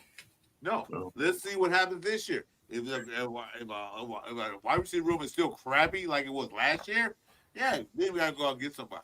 Yeah. Let's wait and see. Well, I mean, but last year, like even all of Raider Nation was right last year about the deep. When we always talk about our concerns for the team, last year remember it was the offensive line and it was the DBs. You know what I'm saying? And basically both turned out being hell. You know what I'm saying? So I was like, we know the team, bro. We have a pulse for what's wrong, what's missing. You know what I mean? Like when Zamir White, nobody thought Zamir White was the best player. You know what I'm saying? Nobody thought Tyree Wilson was a game changer. Like we see, as they call the turds on the team. You know what I'm saying? Like this year it's just we have too many new, too many new players. We went rookie crazy this year versus what we do, free agency wise, in the previous years. But we hit on the few things that we did do in free agency. Like as far as getting us a center for the future, that was a must do. Getting pretty much the safety, the free safety out of the draft, that was a must do. Things that we added, like the running backs and stuff like that, was a must because Genty by itself wasn't going to do it. And it's like we need that 1, 2, and maybe even 3, three-headed monster back there. So, I mean, we're going to be able to run the ball, but I mean, at the same time, if our receivers can't get separation because they're 3s and 4, you know what I mean? That's the thing. That's the difference in a 1. A 1 is able to create separation. He sometimes needs to be double teamed. You know what I mean? And that's what we don't have. Who would you double team in our wide receiver room? Who would you have to? Let me ask you this question right quick. I'm going to ask that question too, but let me ask you this question. Are we in a win now mode? No. So why is Mendoza not playing then? That's what I'm saying. What are we doing with Cousins? Because we're not in a win now mode. We're trying to develop him. Then where's the pressure coming from? That's what I'm saying. If we're not in win now mode, where's the pressure coming from? You tell me. You want to put pressure on the wide receiver room, I'd say give him a chance. There's no pressure. It's just we don't have no one in there to put pressure on people. We don't know yet. We know, bro. Come on. If you don't know that our wide receiver room is sus, then I'm sorry, bro. You need to open your eyes. I'm not saying it was sus. I'm just saying though, you talking about last year wide receiver room compared to this year. It's the same room. You just added Malik Benson and you added Naylor. No, it's okay. The room might be a little different, might become more players, but the offensive play calling, the offensive line, the quarterback plays a lot different last year. Still who they are. Yeah, but I'm saying your argument doesn't stand. We haven't seen anything yet compared to what we had last year. What we had last year, who was offensive coordinator? That the players. No, bullshit. Bullshit. No. We're gonna talk about this. I tell you, everybody keep putting Brock is who he is every year. No, it not a receiver. The coordinator is. He's it not a wide matter receiver. Who the coach is. Brock is who he is. No. You know He's not a receiver. Why about sign in? I said wide receiver. But that's who everybody says our number one wide receiver is, Brock Bowers. But then it's the same thing. Wouldn't Brock suffer if it was the team, if it was the he's a dog, bro. Like you gotta have dogs. But you're not making sense. It's making perfect sense if you think about it. A number one receiver is not going to change because of the scheme. He's going to be a dog. If you throw him the ball, he's going to catch it. You know what I'm saying? Like it's not about take him out the equation, dude. Take him out the equation. Brock Bowers, okay, he's another different monster. Take him out the equation. Okay, look at what happened last year in the offensive play calling. Look what happened with the offensive line. Look what happened with the quarterback play. If they can't get the ball to our receivers, how do you know how good they are? Because when the quarterback's throwing more balls to the offensive team than to the receivers, you can't tell them, hey, you're right. They didn't get separation. We need a better room. Let's see what we got now. Let's see what play calling goes for. Like I was agreeing with Don Hall, where we're not going to be in 3rd down 25. We're going to be on 3rd down 4, 3rd down 3. Makes it better for receivers do their breaks. So I can't judge wide receiver until yet we see him on the field. We seen him on the field last year and the year before. I'm tired of going back in the past. Let's see what happens coming up. But I'm saying, like, what changed? That's what I'm saying. I don't see anything. What changed? Oh my God, Jason! Seriously, what changed? No, what changed with the players, with their skills? It doesn't matter saying the players. It's what changed with the team. Brock is who he is. It doesn't matter who's on the team, who's the coach, who's take him out. No, because that's the caliber of player we need. I'm not taking him out. We need more like Brock Bowers. Brock Bowers back. No, we need more like Brock Bowers. Wide receivers. You said or we're just going to be in a 3-win team for the rest of it. You said wide receivers. Take Brock Bowers out the whole equation. Well, for now, he's our number one target. Take him out. Well, we know that. We all know that. But take him out the equation. So I don't get the equation. What changed? Okay, what changed from last year? What changed from last year? Naylor and Benson. That's what else changed. What else changed? Kirk Cousins. What else changed? The coaches. What else changed? Brock Bowers is the same. No. Take him out. The coach is. So I mean that doesn't make sense. What else changed? What else changed? Bro, if you're a dog, do you think Jamar Chase cares who the offensive coordinator is? No. Go back. You think Justin Jefferson cares who the offensive coordinator is? You think that's going to make him perform any different? What else changed? It may give him more targets. It might give him more, but it's not going to make him perform better. Jason, what else changed from last year? Besides the coaching? Okay. What else changed? Okay, what major changes is going to get us to the playoffs? I'm going to give you some. Here we go. We got a better play caller, Kubiak and Janako. We got a better offensive line called Dennison. We got a better offensive line. We got the Lindenball. I'll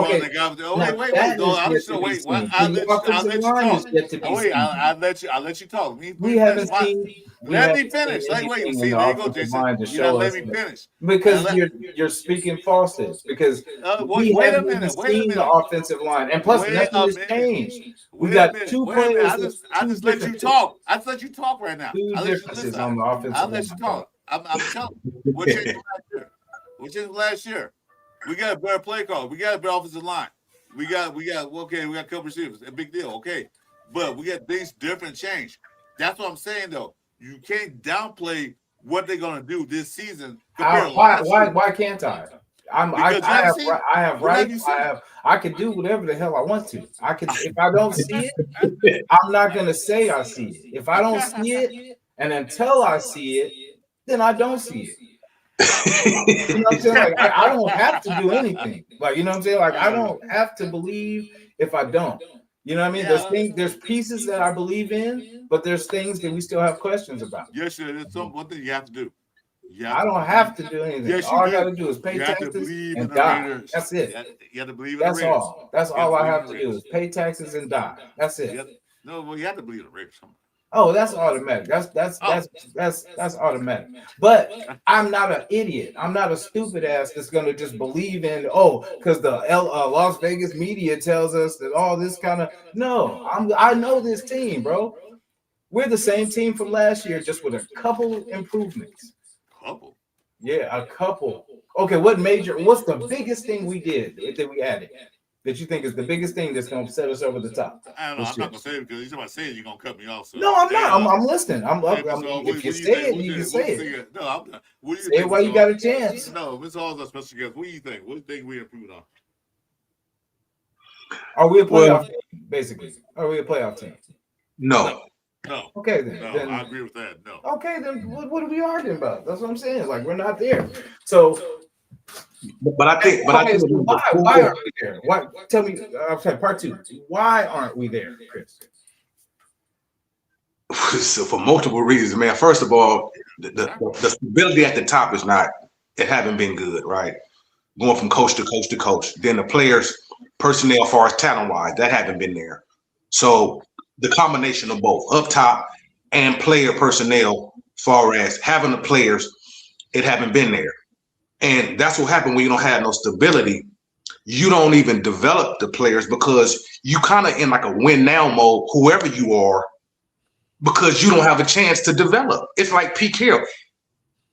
It wasn't no development in the Beshes, Thorntons, a lot of the guys, right? Because, okay, we got to win now. I've been used to winning 10 games in Seattle, and I'm going to come here and do the same. No, your roster don't say that.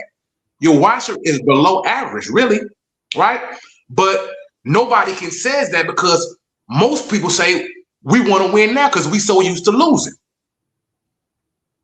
And so that's the difference, though. To me, Kubiak didn't come in and say we're going to win 10 games. We're going to do this. We want to build. We want to develop. We want to see what we have, right? Now, being a Raider fan, we already know, right? Because we've been Raider fans. Kubiak just getting here, right? He see the roster and he say, okay, what we got with this, what we got with that. But as a Raider fan, we know, like, man, this has been going on for years, right?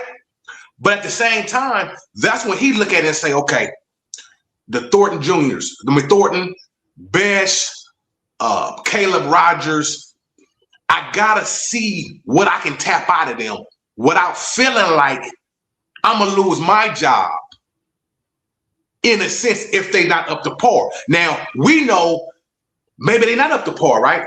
But Kubiak got to have the backing to see what he has in his own eyes to say, okay, I got to upgrade here. I got to upgrade there. This not going to be enough, right? But the organization backing him because Carroll didn't develop them guys. He didn't push forward to putting Thorntons out there and sample just a small sample size with Thornton and Besh and Caleb Rogers and Pegues and him. It was just a small sample size. You didn't give a guy enough chance to even develop through the bad part. And then that's what Carroll to me failed at. It wasn't that they lost; they only won 3 games. But you didn't develop the guys going into the next year so you would know, okay, this guy really can't play. Because I saw a good sample size enough for him to say, you know what, that guy played 10 games. He crap. You know what I'm saying? That guy played 12 games. I don't see it. But to play 3 or 4 games, that's what Carroll messed up. It was not developing the guys to see what you have next year. But as Raider Nation, we so used to losing and so adapt to that. It's like, this all we see. That's why when Kubiak coming in now, the Hemingways and the Beshes and Thor, it's going to be a different leash now because he going to be on a longer leash.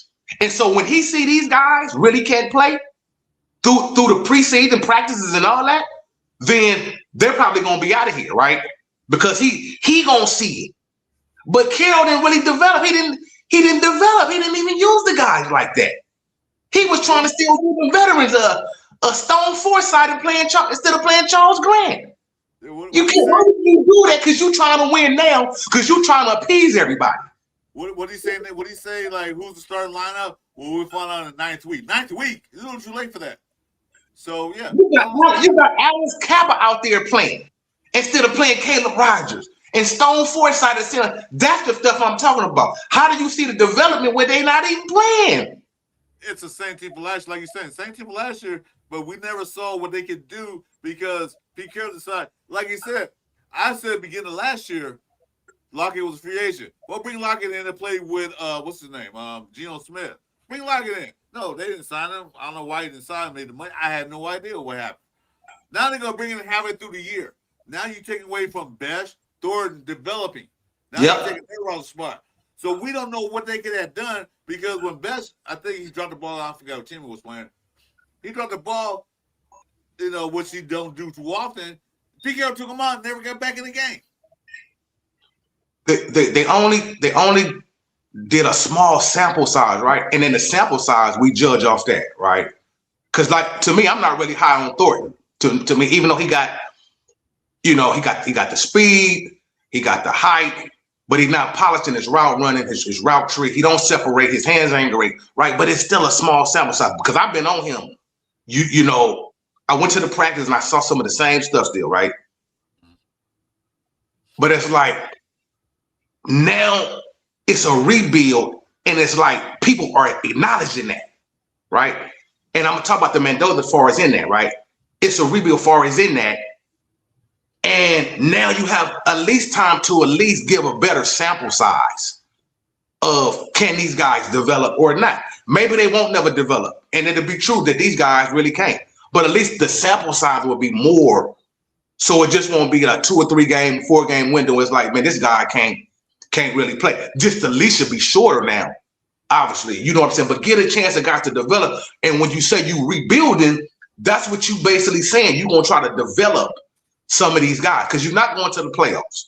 If you won 6 games, you probably would be doing but you would be able to go forward with Kubiak being the coach. You would know exactly what you had. He would know exactly what he had going forward into that next year to say, okay, Thornton can't really play.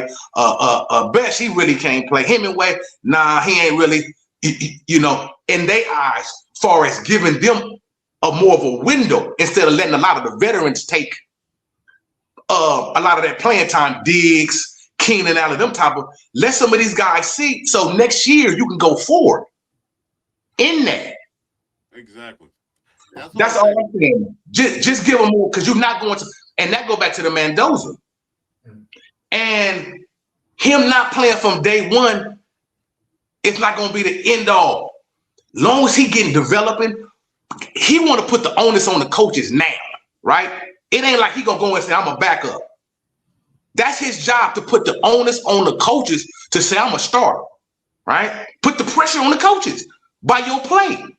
Because if you playing well, you doing what you're supposed to do, you harnessing the offense, you're going to put the onus on the coach and say, man, that dude is ready to play. It ain't his job to say I'm a backup. It's his job to perform now, to get the coaches to get him ready and him to get himself ready, though. But what I'm saying is that's what you can say when you're saying you rebuilding. It gives you more of a window to develop.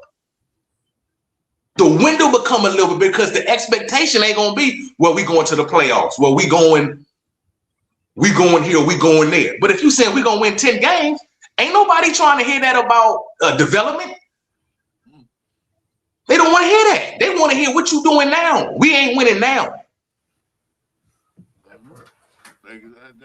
That's why I was making that.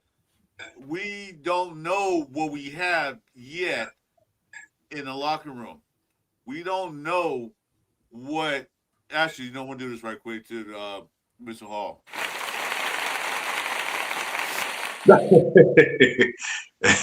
we don't know what we have. Like I said, Jason, you have PTSD. And I do too. No. We don't know what we. I mean, we do know what we have. No, we don't. We've seen. Have you been watching the last, say, 3 years? Yeah. I looked at Telesco. I looked at McDummy. I looked at the last 50 coaches don't play the damn game. Jason, I look at the last 50 Brock Bowers is the same player. It doesn't matter who the coach is. If he gets suspended, if the next interim coach comes, Brock is the same baller that he is every game. But did you hear what Mr. Hall said? Yes, but that hasn't. What does that have to do with? Because Pete Carroll did not develop his players. like I said, there's one game where Best Trey dropped the Tucker, ball. bro. Trey With Tucker has been there before Well, Pete. listen, Pete I'm was there saying. 1 year, bro. With You're acting Best- like Pete was there for with Best, 3-4 I years. forget what team was that. With Best, And when then they remember threw the the year ball. before we won 4 games. Whoa, So what with happened Best- then? Well, that's different coaches. How is different? That's a 1 year away, bro. It's 1 year before that. Yeah, It wasn't that long ago. Who was the coach last 3 years? Who were the coaches? Who was the staff? Well, Who's the Last- GM? Are we Who's really the doing? GM? Who? It's different now. Now Like I the said, GM, now the GM's running the ball now. Now the GM's catching Oh my touchdowns God. now. Dude, you're not looking to the Bro, you're not looking at the future. our problem isn't ownership. It isn't coaching. It's talent.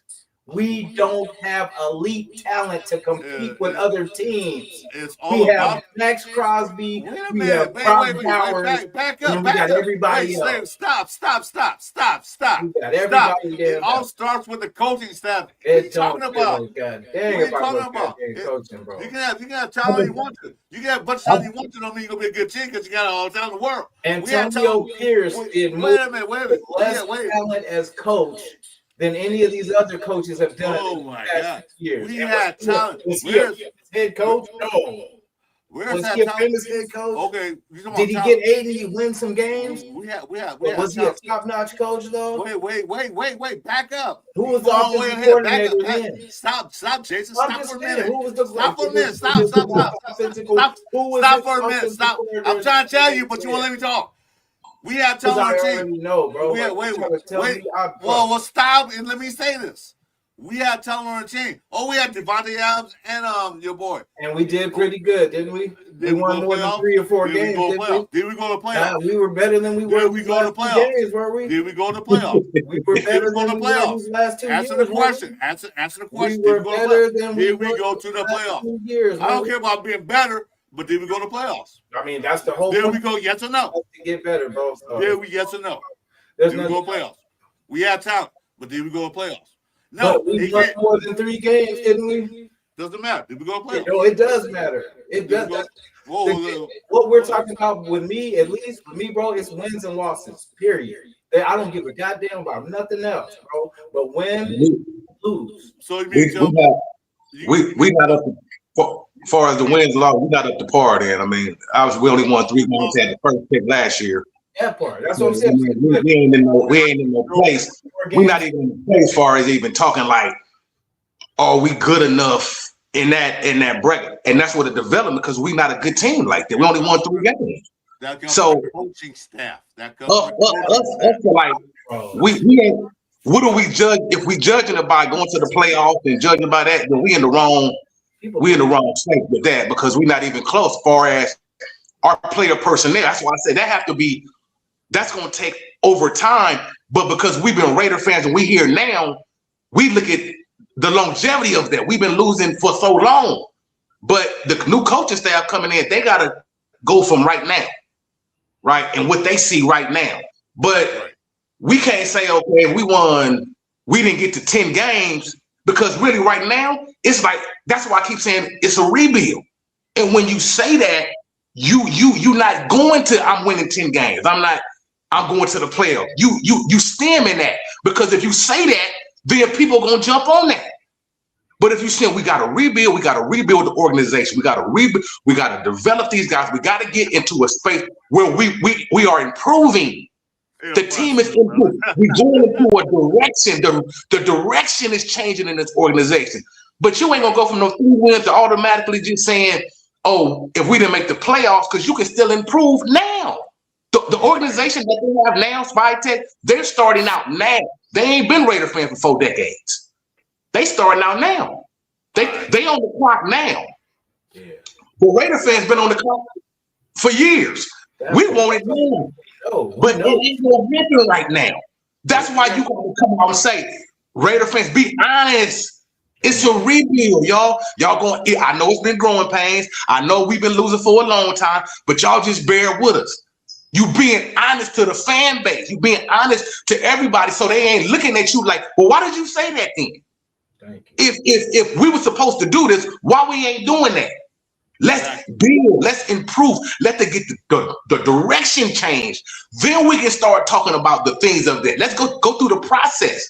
then we can talk about that. Because really, right now, if they won 67 games, to me, that would be an excellent year for where we didn't came from. Yeah. Yeah, I look at If they won 10 games, that would be. I wouldn't. I look at it like this. I will see a better product on the field. We look better. We run the ball better. Look, just look probable. Improvement compared to last year. Yeah. Look. There's a lot of things we got. There's a lot of things we got to improve on. There's a lot of things. I agree with Jason about the wide receiver. I'm not disagreeing with the wide receiver room. The only thing I'm saying is we don't know what we have yet until, like I said, I don't care what you say. It starts from the coaching staff to where it's with now. You can have all the talent in the world. You can go, well, okay, let's back up. Don't just scream right here. But look at Chicago with Ben Johnson when he came in. How that offense changed and just. They don't superstars on the team. They got, come on now. They got some. I'm just saying, it takes players. Yeah, obviously, you got to have players. You can't. I believe it's a combination of both, the players and the coaches. You got to have both. Got to have both. You can't just have coaching and no players. You're going to be in trouble too.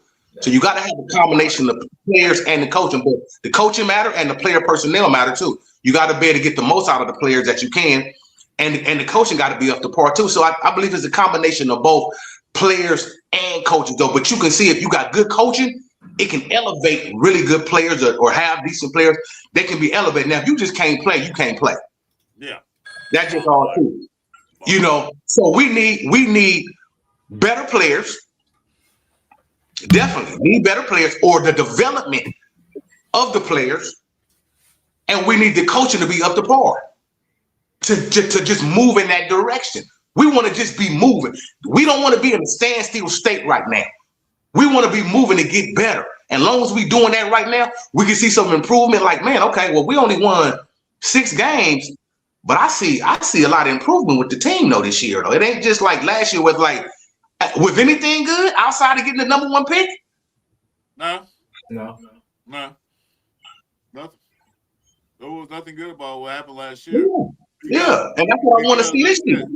We got players out there. Caleb Rogers finally started the 11th, 12th, 10th game of the season. Did pretty good. He's been playing all along. And then you got the other guys out there playing like, why is Forsythe in there? Why didn't you put Exactly. Forsythe gave up the most sacks in the NFL last year. Well, put he's a rookie. If he gives a lot of sacks, understandable. He's a rookie. Understandable. I'll give him a pass on that. No, people want his guys in there. But Kubiak is not going with that. He's going, who is the best out here? Because right now there's a battle between Caleb Rogers and JPJ. Yes. Good. Just because JPJ was drafted 3rd round don't mean he automatic start. Rogers got drafted later in the rounds. I think it was 4th round. He was rookie last year. But right now, they're battling for that cigar spot. Good. If Rogers win, I like JPJ. Do me wrong. Well, me and Jason met their parents a couple of years last year. Yeah, last year. But, yeah, but you know what? If Rogers played better than JPJ, put him in there. I want the best players there. I don't want names. I don't need big names to make the team. I want better players to make the team. Because you might have a guy that's a UEFA, because I'll play a guy that's been in the league for 10 years. If you play better than him, put him in there. Yeah. That's what QB is doing. That's what I say. It starts from the coaching. Like you said, you got the best players. It does, Jason. It's called development coach. I mean, the coach, you got to see who the best player out there. So if they coach me, I'll be an NFL quarterback with my skill set. You're saying that if you're the best quarterback out there, they'll put you in. Yeah. If you're the best quarterback out there and they see that, they'll put you in. Okay, but what if I'm not? Then you be on the bench and hold the clipboard. But they're great coaches, though. You did that. Great coaches know great talent. But they're great coaches, though. But we don't have great talent. See, now you're putting great talent on everything. Who's our great talent? We don't know yet. Oh no! Come on now. Come on. We got so many holes. We know we got so many holes. We got so many holes. But that's where at least by the end of this year, it'll at least be defined on what we have. Yeah. It won't be so much, okay, we don't know what we need a lot of stuff right there. It's like a doctor or something. We don't know where to start. I mean, okay. I mean, I don't know what to do. Right. We don't know where to start. We don't know where to start picking the holes at because there's so many holes. Where do we start? But we gotta like narrow it. Let's try to narrow it down to at least okay. We looked at this position. It's not developing. It's not. These guys can't really play. Right. I'm saying I tried. I did the best I could. It's not working. This is where we got a free agency draft we got to tap into, or vice versa. So you already know next year what you really have. Use this year as a tool to know exactly what you have. Right now, we don't really know what we have. We don't. That's what I keep saying. We don't know what we got. I mean, if you know this team, we do. We literally know. The only thing we don't know is how the rookies are going to be. You know what I mean? That's the only thing we don't know. But as far as our veteran wide receivers, we know who they are. Yeah, I mean, right. But think about the veterans like Tucker. Who are really the veterans? Tucker. Yeah, who's the veterans? It's Tucker. Tucker. Really, I mean, Tucker, he's been here for 4 years. So on our team, he's really the only like, I mean, Best his second year, Thornton his second year. Nate was with Minnesota, but he was with them. So we're going to see where he really at in his development coming up, far as now he's going to be asked to do more as far as volume-wise and all that. So we'll see with that. But all our guys is kind of young outside of Tucker, who didn't been here. Now, Best and Thornton, they didn't really play a lot. I didn't see a lot out of them last year from what I seen, but they're gonna see what they really have. And like I said, if they don't play well, and if it's really what it was, then they probably gonna be they're gonna be going through. But at least you better tap into it to know, you know what? I seen with my own eyes, right? That I gave them a nice sample size, and they really can't play. They're not really up to par. I'm saying, let's see what they got. I'm not saying you should go out and get number one receiver. I'm not saying you shouldn't. I'm just saying that we need to bring in a high-end diva. Like I said, we don't know what we have. They wait. They sin.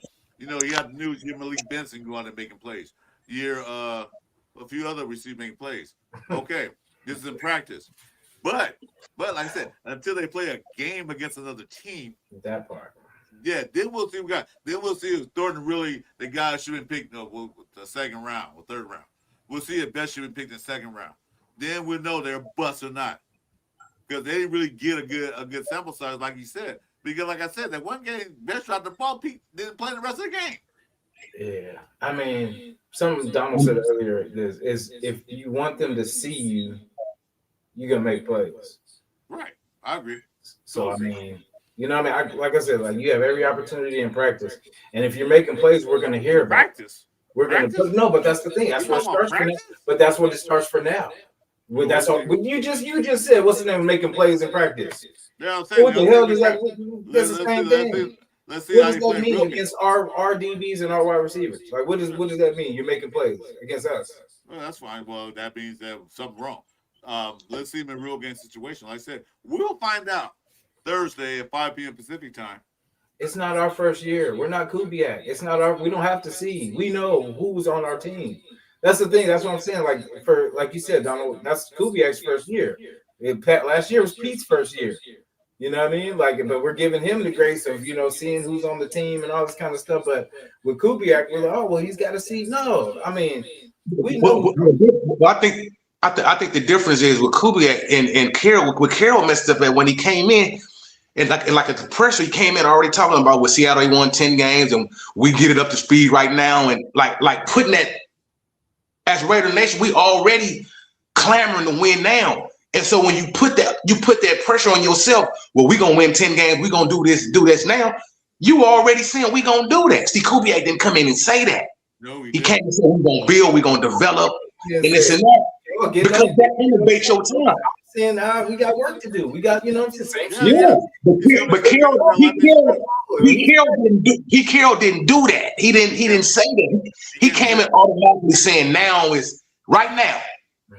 Yeah, he said, and looking at the roster, it ain't saying right now. I mean, it's saying a below average roster. But why are you saying right now? Because you're trying to appease. You trying to do what you think the organization and the fan base think. But if you look at the totality of the roster, you saying this roster ain't up to par. But that's why I like what Kubiak said. He's not saying that. But so it gives you more of a window because you're not saying that to now develop to see, really see what he may not have the players, right? But he gonna know that, and he gonna know exactly what he got to hit. He gonna know exactly what he got instead of feeling the pressure of playing Stone Forsythe over Charles Grant. Now, why would you do that? This is boring. Why would you be playing Alice Kappa over Caleb Rogers? Why would you do that? Unless you felt like you had to win that. That's what Pete Carroll was last year. He was in win now mode. He knew he had a 3-year term with him. He knew he had to win now or his job is in jeopardy. So he tried to bring in his guys who were the worst players at their position to win now. But Kubiak's not doing that. Like I said, Kubiak honestly doesn't know what he has in that wide receiver room yet because, of course, you couldn't watch him because he was coaching the Super Bowl champions. He don't know what he has yet. He wants to see on the field. If he sees that this wide receiver room, like you saying, sucks, it's the same as last year. If this sucks, then we know what we got to do next year. This is not a win now for Kubiak. He knows he got time. He knows that he has about 4 years on a contract. So I'm not saying just I agree with you on the wide receiver. It's the same as last year. It still sucks. I don't disagree with that. I'm just saying though, we don't know what we have now because there's a whole new system we in play in this game. And Kubiak says, I'm gonna put my players in the best positions to win the game. That's what he said. He didn't say that. He said I'm gonna win 10 games. Kubiak saying my players in the best positions they can be. So he gonna still what he has. I mean, coach. I mean, I'm not saying that all the coaches are not important, but I'm just saying like our thing isn't really coaching. Our thing is talent right now. We got the coaches now, but I'm saying Kubiak can't take this franchise with the talent that we have and take it to the playoffs as is. You know what I'm saying? Like we need additions in a lot of places. You know what I'm saying? Like, yeah, he could be a great coach, and he could be, but that's yet to be seen. We still haven't even seen that part of it. But I'm saying, like, it's with our team specifically, it's talent. We lack talent. We don't draft well. In certain spots, we lack talent. Well, no, in a lot of spots we like. I said certain spots, but not all spots. We have certain talent. I mean, we have five. We have talent in center. We got 5 that I can think of off top stars. Like, you know what I mean? But it's like we need more than that. And then we miss because we don't draft well. So we don't get to fill in those gaps with our draft picks. And free agency, we took a big splash, but I mean, we need a couple more free agents to actually stack. And I'm not saying that it's not going to change. I'm saying this year. I'm talking about this year. People talking 12 wins and all this. I'm like, bro, how? How would what? That's where I'm at. That's where I'm at. Because like, like literally, like you guys said, taught me last year. Don't believe none of this shit. Believe your eyes. Believe your eyes. Believe your Raider minds. Don't believe the media and all this wickedness, man. Because if you know the Raiders, you know what we lack. You know where our strong suits are. You know what I'm saying. We've done this for years, y'all. We don't know. Tell us where we are at our team, and we definitely don't. I mean, a new coach coming in. How many new coaches have we had, y'all? You know what I'm saying? We have people coming in, and it's always the same thing. They got to see who we got, and then by that time they either get fired, and then we're going to the next coach, and so it never stops. So the talent has to stay. The coaches come and go, but the talent must stay, bro. You know what I'm saying? That's what I'm saying. We need to stack talent. We need to bang with everybody in our division. And with this roster, I keep saying Brock, but right now he's our number one target. You know what I'm saying? So that has to change. We need at least 2 others, wide receivers, to step up to even exactly. Yeah, I agree with that. I agree with you exactly. We do need the receivers. Like I said, we're gonna see what they have. And Kubiak's out there looking too. Yeah. I'm gonna tell you one thing. What did he do? He signed this guy named Kuntz last week. What happened to Kuntz? Tight end. They cut him and brought another in there. So he's seeing who can play in the system. The guy only played 1 week, and they already cut him and brought another tight end in. See what Kubak's doing? He has a system, what he's doing. Who can play better in my system that I am running? He didn't cut it. Yeah. 1 week, he's out. So you got to trust the process. I'm not. All I'm saying is that we don't know what Besh and Thornton had. We saw how bad play they had because they had bad play all around because of, I'd say, bad coaching, bad play calling. But right now, well, I only talk about practice. It's practice, but you don't hear the names called in practice. So I mean, tell me that okay, these guys are not as good as we thought they were going to be. You're right about that. Well, probably you bring another wide receiver because you got to look at it now. Remember preseason, a lot of teams cut players. Yeah. So they might see somebody on this day the Cincinnati Bengals. This guy's good, but they already got Chase and Homeboy. They don't need him. They're gonna cut him. Come over here. So like I said, wait and see. Because this is not the final roster spot yet. Mm-hmm. They're gonna make cuts, they're gonna make adjustments until the last piece of the game, we'll see. Because you get that 1 week off, and then like, wait a minute, Red just signed this guy. Well, he did good for the Cardinals, and they brought him in. So I see what they're doing. I trust the coaching staff. I trust us management right now because it looks better than that. You compare last year's who's our coaches, who our general manager. I trust the process. Yeah. So my thing kind of going back to the Mendoza, because if we're not competing, if everyone agrees that this isn't a playoff year, then that's why I feel like it should be an even shorter leash for Kirk. Or maybe I'm saying that wrong as far as a shorter leash, but I feel like that's kind of more of a reason. Because if we had a lot of positions set, we were close to the playoffs last year, and then it's like say this year we could bring in Kirk and kind of put us over the top. But it's not that kind of year. You know what I mean? Like everyone's pretty much starting, like you said, rebuild. And we drafted the quarterback. I feel like no more than 4 games should Kirk start. You know what I'm saying? I feel like after that, then it's Mendoza time. You know what I'm saying? Because I get it. Like if the timing and the stuff is still, then okay, we can give him a couple more games. But I mean, 4, because we got to get this process going. You know what I mean? Because if we're not playing for nothing, I would understand that. If Kirk was playing to make a last-second playoff run before we start the Mendoza train, then cool. But we're not there. So, I mean, basically, what do we play? Because I get it. I think Kirk can get the best out of this wide receiver core. You know what I mean? He's going to be able to get the best out of this core. You know what I mean? Because he's just going to be able to put it, because Mendoza's still learning. But I feel like as a vet, that's the positive in that, to kind of get going, to kind of see where we are. You know what I'm saying? So I see that part of it. And, Chris knows I don't like to say, you guys are right. But, I definitely get that part of like, what I mean? For me, at the end of the day, like, we will need. You ready to get the shit rolling now? Yeah, that's what I'm saying. I'm just like, I know we all ready to get. Man, it's hard, like to process that, like especially being a Raider fan, man. Like the coaches come in, they brand new, but the fans, we've been here the whole UBOP, so it ain't like we just starting out. You know what I'm saying? They just starting out, but we see how we've been. Our franchise been mired for a long time. And it's like, we want right now, right? Obviously, because we tired of losing.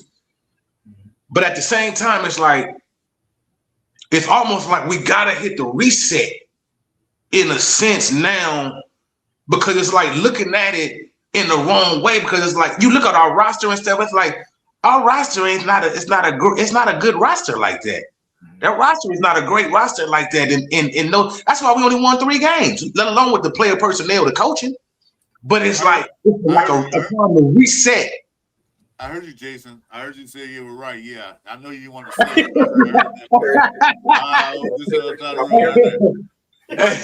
But you're right. Like I said, I've been a Raider fan for 5 decades. 5 decades. Man, I've seen the good, the bad, the ugly. 5 decades. And you know what?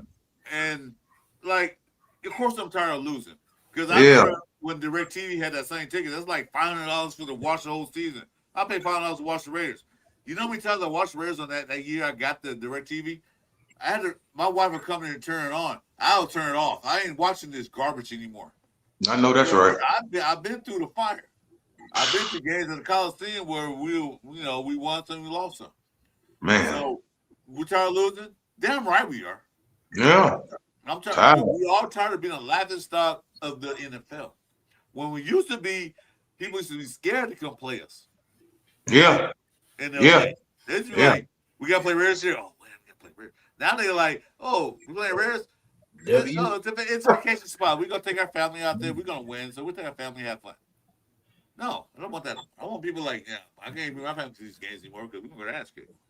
So I watched the content creators for like other teams like the week before they play us, and every time, bro, they're like, we got the Raiders. Oh, that's W. You know what I'm saying? Like, I hate that, bro. I hate that. Like, we're just looked at as an easy W. You know what I'm saying? Like, that's crazy, bro. Well, that's gotta be. They weren't lying, were they? Yeah, I mean, they making a mockery now, but I think we're gonna take our rightful place, man, eventually, man. Like, you know, I know people hate hearing the word the process and all that, but it's like, really though, that's where we really at. Like, have to take in the process, even though we've been here. See, it's hard to say that when you've been here the whole time. We going through a process again. I know. Yeah, we're going through the process again. But it's a difference because now I believe it's more stability at the top, where it ain't just gonna be no 1 year and gone, right? And so that process, I believe it's gonna be better structurally down. Okay, we can see what we got. Carroll didn't develop, and he gone. Now the coach gone, and we still don't know the players we got. We still don't know what they can do. Exactly. 2 crosses off right there. But at least if Kubiak is here and we processing it, we developing, he gonna say, you know what? I had this guy for the whole year. He can't really play. He can't play in my system.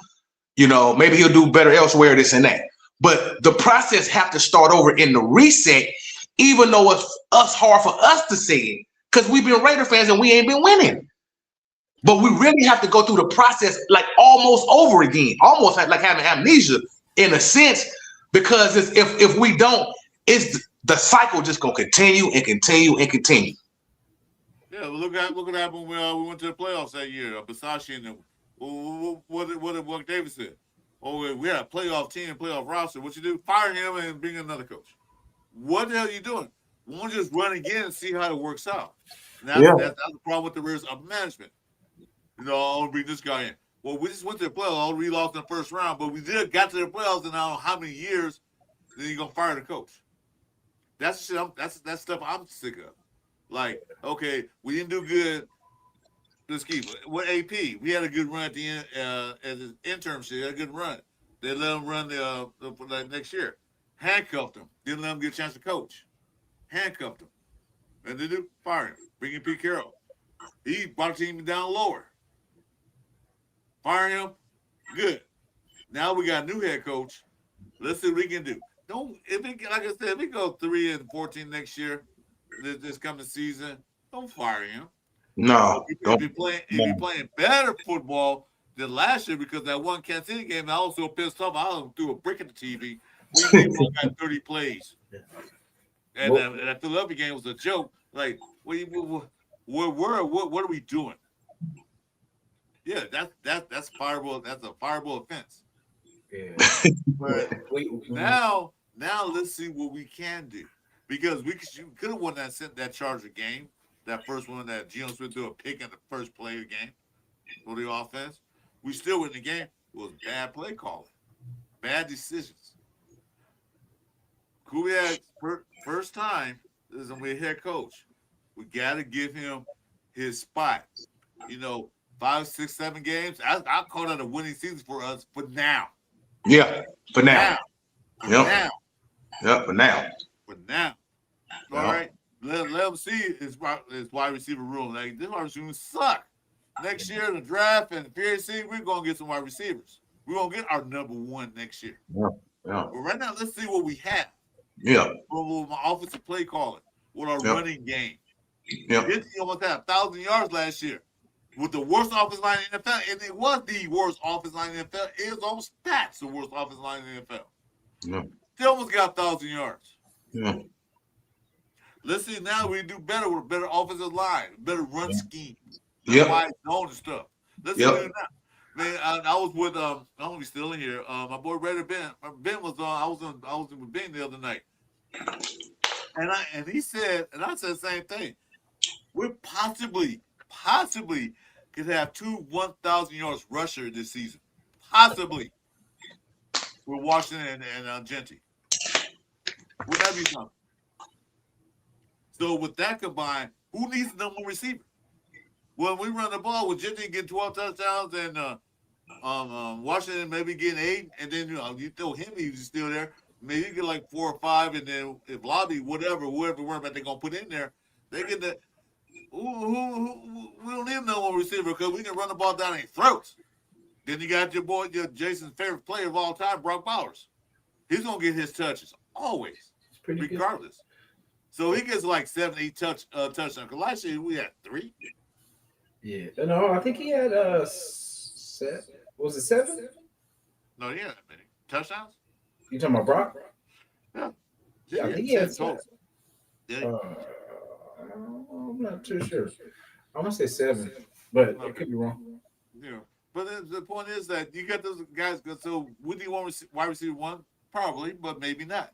But if you got 2 running backs that's running run K the whole year, and they getting like 20 touchdowns between 2 of them, and you got Brock Bowers out there catching touchdowns. No one receivers don't really matter at that point in life. What about against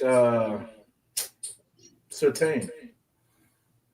What about him? Will they matter against Patrick Surtain? Yeah, we run the ball with him when they worry about it. Oh, I mean, all right. Okay. I mean, they run the ball with him, they worry about it because play action pass, you got other receivers too that can overly catch the ball. Who? So, that's what we're getting at. Did you hear the key word? Did you hear the key word that I just said? Did you hear the key word I just said? Yeah. I said, hopefully, we have receivers out there that can catch the ball. That's what Listen for the key word. Yeah. Because I mean, even when I say that, like I'm half jokingly, because I know the situation. But when I say that, we don't even know who to call our number 1 receiver. You know what I mean? No. I mean, as far as Raider Nation, but we don't even know who our number 1 would be. So I mean, that's not a good thing. You know what? I'll tell you what. It could be anybody. It could be a game where they put Malik Benson in there, become a number 1 receiver. Then the next game, it's called matchups. They could put Naylor out there. He become a number 1. They could put Tucker out there. The next game after that, he be number 1. You could put any guys out there. They could be a number 1 receiver for that game. It doesn't matter for the whole season. It matters for what they do in the game itself. I don't care who's listed number 1 receiver. I don't care. He's scoring wide receiver 1. So what? He didn't do shit last week. Put somebody else in there. It goes by, what can you do for me now? Yeah. I just remember when Devontae was playing, you know what I'm saying, and when we played Ramsey. Man, you sound like you're older than me, man. You sound like you're an old man, man. I remember 1965. I remember back in the day. I remember 1975. It's like old man with a glass of bourbon. Like, I remember back in the day. You remember when who's the call? Get over there. True story. I remember 1955. No, but it's just I know. Like, remember when Ramsey would lock in with Devontae and all that. There's a certain you get pushed by good players. You know what I'm saying? Like, and it's beating a damn dead horse. You know what I mean? But I love our guys, the Raider guys. I love them as people. But as far as talent, we need more. You know what I mean? I hope somebody shuts me up, proves me wrong. But I feel like we would have heard it and we would have seen it already. If you know what I'm saying, they were already on the roster. So, Well, we'll see. We'll see a preseason game. We'll see what happens. Yeah, I will be here at the end of the season to revisit all this. So I'm here for all. Yeah. But one thing we got to remember is, like I said, we is in a rebuild. We've been in a rebuild mode a lot, but it just haven't been said. Because, like I said, when you're trying to appease the fan base, the organization, that's why each year the coach get fired because obviously it's not up to standard. You know, but I believe Kubiak is going to be here for a while to see the change, to see the turn. And I believe eventually it's going to turn around, but it's going to take time, in a sense, from the fans, even though we've been waiting forever for it, because it's like, where do we go from here? We need an influx of talent. We need the coaching to be better. We need all that totality to be better. But at the end of the day, it have to be a process. Even though we've been through the process for many years, it still have to start from now, like looking at right now. We don't want to just say right now because we've been going through it. We got 2 But years. really, We got 2 years to get there. yeah. So why I say 2 years? Yeah. Because the 28-29 season, they played Super Bowl in the Allegiant Stadium. So let's get there. Yeah. It's just now, Jason is saying, though, what's going to happen this year? Probably not a whole lot far as if you're going 10 wins. Of course, that ain't happening. But if we see the change in direction that, like, next year, it's like, no, come on, man. We at go time right now, man. We see exactly what we had to hit. We see exactly what we had to do. Mendoza up to speed. We ready to go. Let's hit the ground running off top. We ain't talking about no 5 and 6 wins no more. That's what we want to be seeing going into the next year. This year, we want to see, okay, I know exactly what we got. Because they had teams that went from worst to first. But when we look at those teams that went from worst to first, those teams already had the same team that went to first. So that team that went to worst, it was the same team, the same coach, the same players. They just got better and went to first. We're not from worst to first. We're nowhere near that yet. Not this year. Not this year. Maybe next year. Yep. If we don't improve next year after this season, yeah. If we don't put that shit, then we know we got a lot more work to do. And I'm tired of work to do. This is gonna be a wait. This is gonna be a wait and see. It is. Wait and see. It is. So, I there's a lot of aspects. Like I said, we need DBs. We went out and drafted some DBs. Went and signed one. Traded for one. We need linebackers. We got two of the top 10, 15 linebackers. We need that. We already said that. Offensive line, signed the best center one of the best centers in football. You know, we already had Colt Miller. He's healthy, finally, 100% healthy. I mean, we need a lot of things, and they addressed that issue. Now, the thing is, they have to do is put it all together. They got to put every piece together. That's why, like I said, I just saw what Kubiak did. They signed a tight end, then they cut him a week later. Not five days later, they cut him and brought another tight end in. So they are going to look at pieces. They're going to look at these wide receivers and cornerbacks, even some of the linebackers, the backup linebackers, offensive line. They're going to look at every piece and special teams. They're going to look at all the pieces, and they're going to run them out there and say, you suck, get somebody else. Yeah. I've been positive for like 40 something years, so like I'm just trying something different, y'all. I just figured like if I don't say Super Bowl this year, then maybe this will reverse the process a little bit. Yeah, we got a Cardinal fan in the building. Oh yeah, she's going down. That's your wife? I didn't know you were married. That's what she says. Damn, dude. Playing the field, man.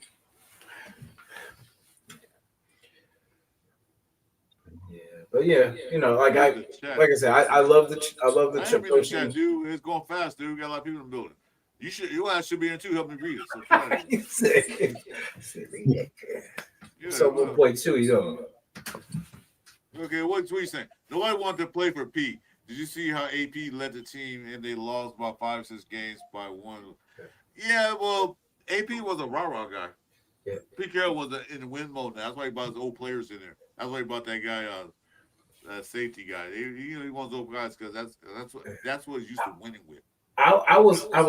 My mic was having issues when you guys were talking about it like way earlier. But I was gonna say Pierce was the last person I felt that knew the pulse of the team. Yeah. You know what I'm saying? Like he was handcuffed though. They made him make decisions. And I feel like he would have had us the closest probably the next year.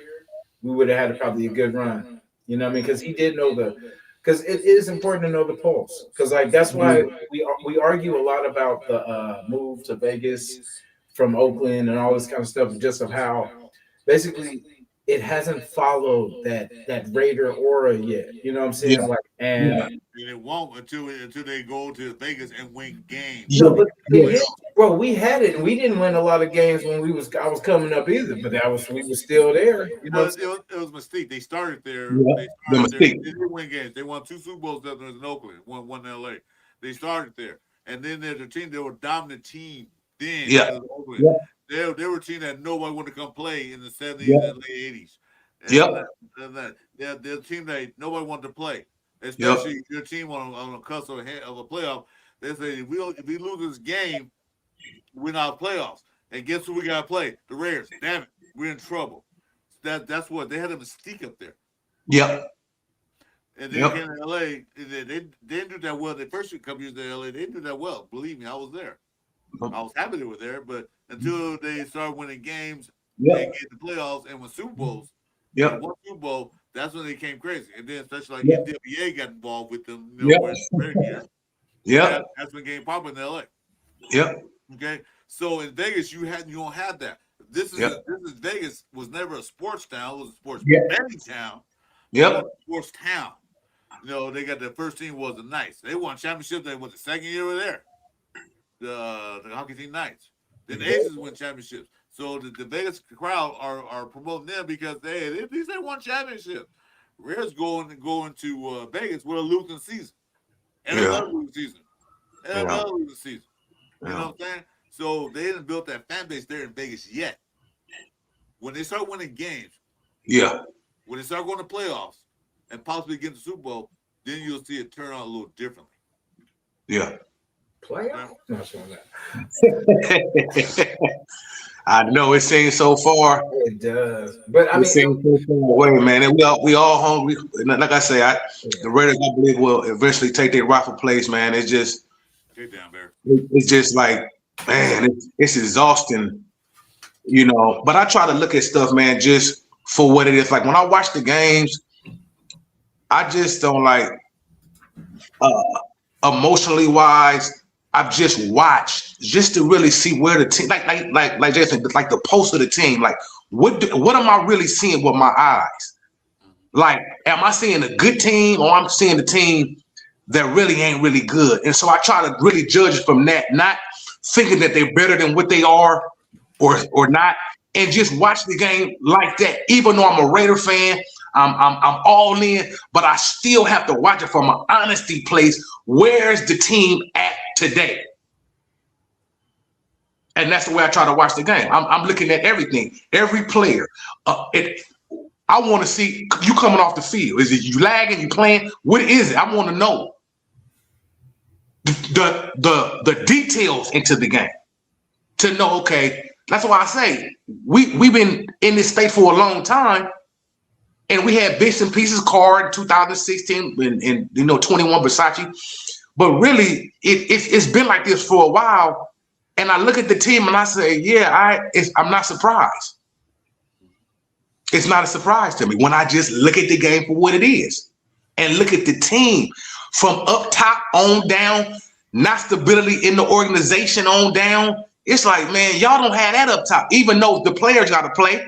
Right, you gotta have the personnel, but the stability at the top is not good. How do you expect to get that to bring that down onto the players?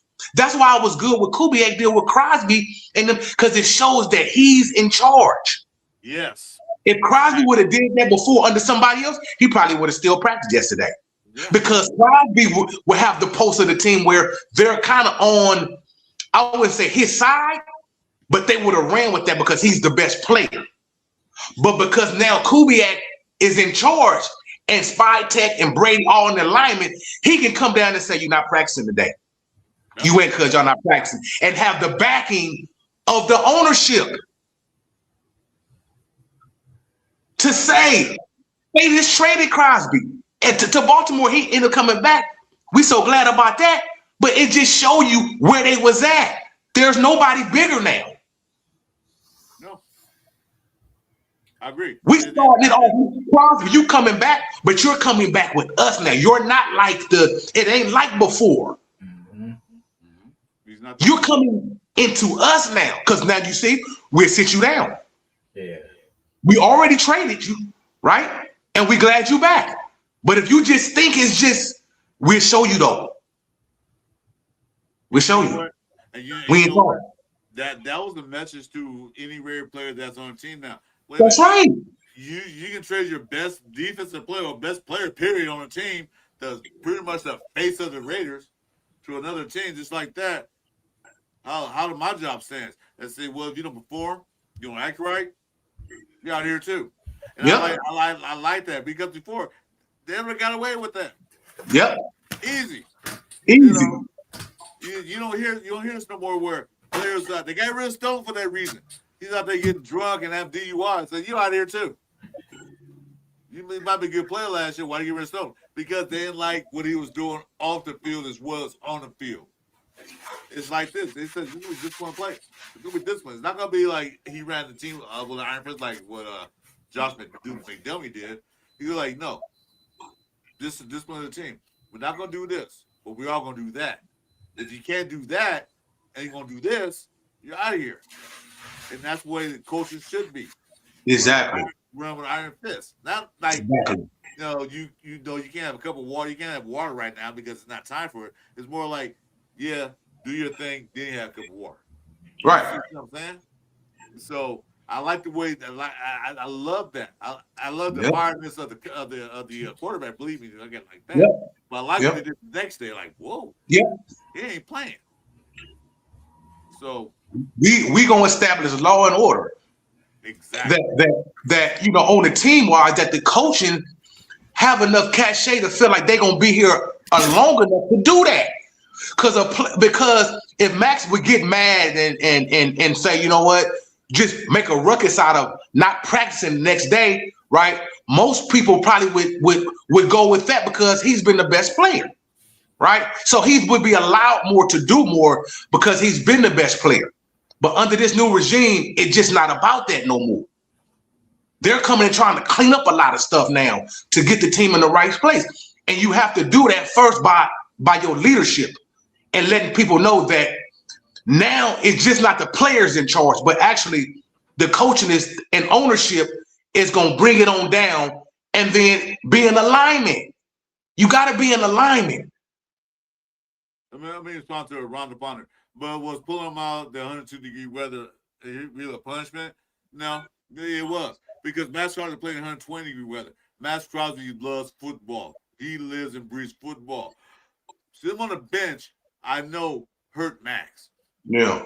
Believe that or not, it could be 110 degrees. I live like 3 hours from Vegas, so I know how hot it is. But Maxx Crosby is a football player. Being out hurts him. Why do you think he want to get traded? Because he missed the last 3 games of the season. They took him out. So, being in practice, he was there every day doing OTAs when he had to be, working out. So him being in the field, not in the game, not on practice, that crushed him. Believe that or not. I didn't see his face reaction or anything. I didn't even see him.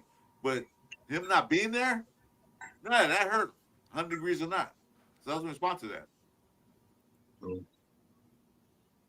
Because Maxx going to be on the field every chance he can get.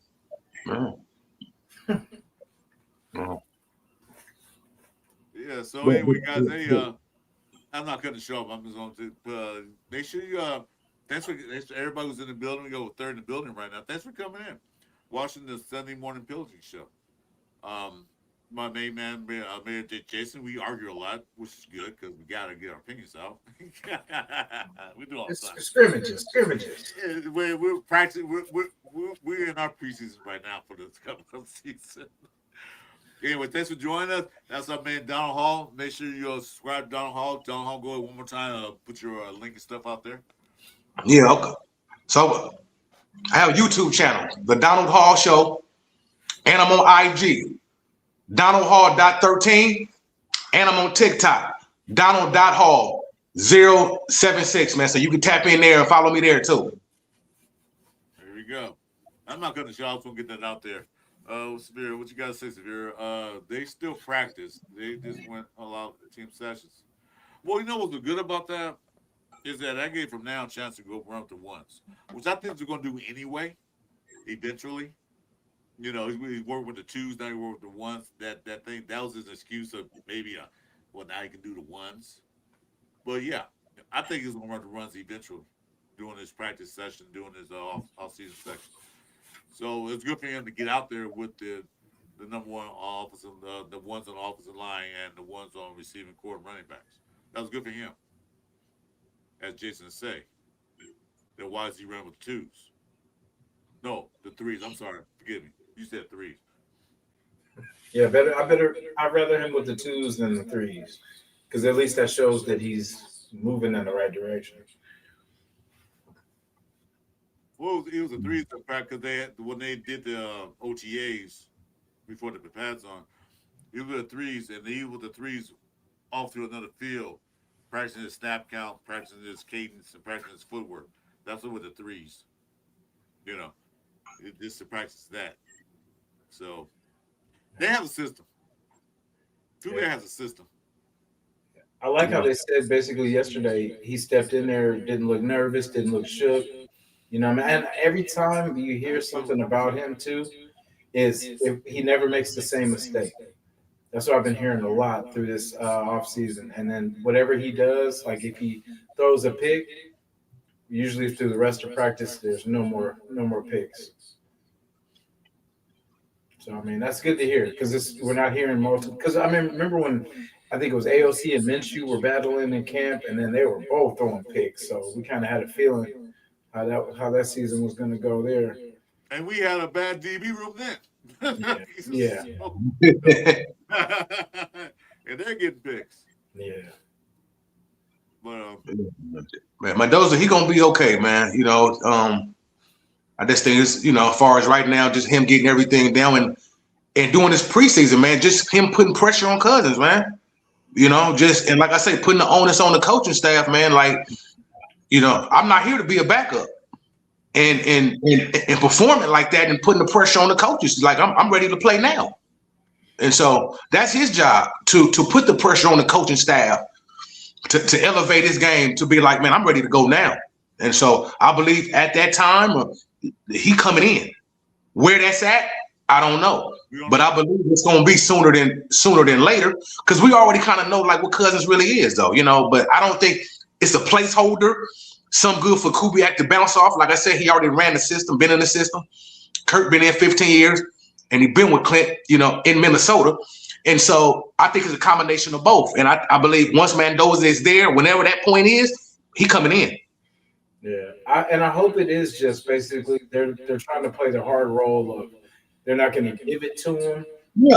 And they just make him work. You know what I'm saying? And I'm good with that. But I don't want it to be like a where Kirk's the guy just because he's a vet. That's what we've been doing. That's what that's exactly, Jason. I agree with you on that. I don't want to put somebody in there because the name on the back of their jersey. I don't the best man is gonna win. But the thing about it, now we got a number one pick, a number one quarterback. We ain't had really since, you know, Russell being drafted that high. And so this is big for our franchise. Like, man, this could prepare us in the next 10 or 15 years. If we hit this, I mean, man, the sky's is the limit. Exactly.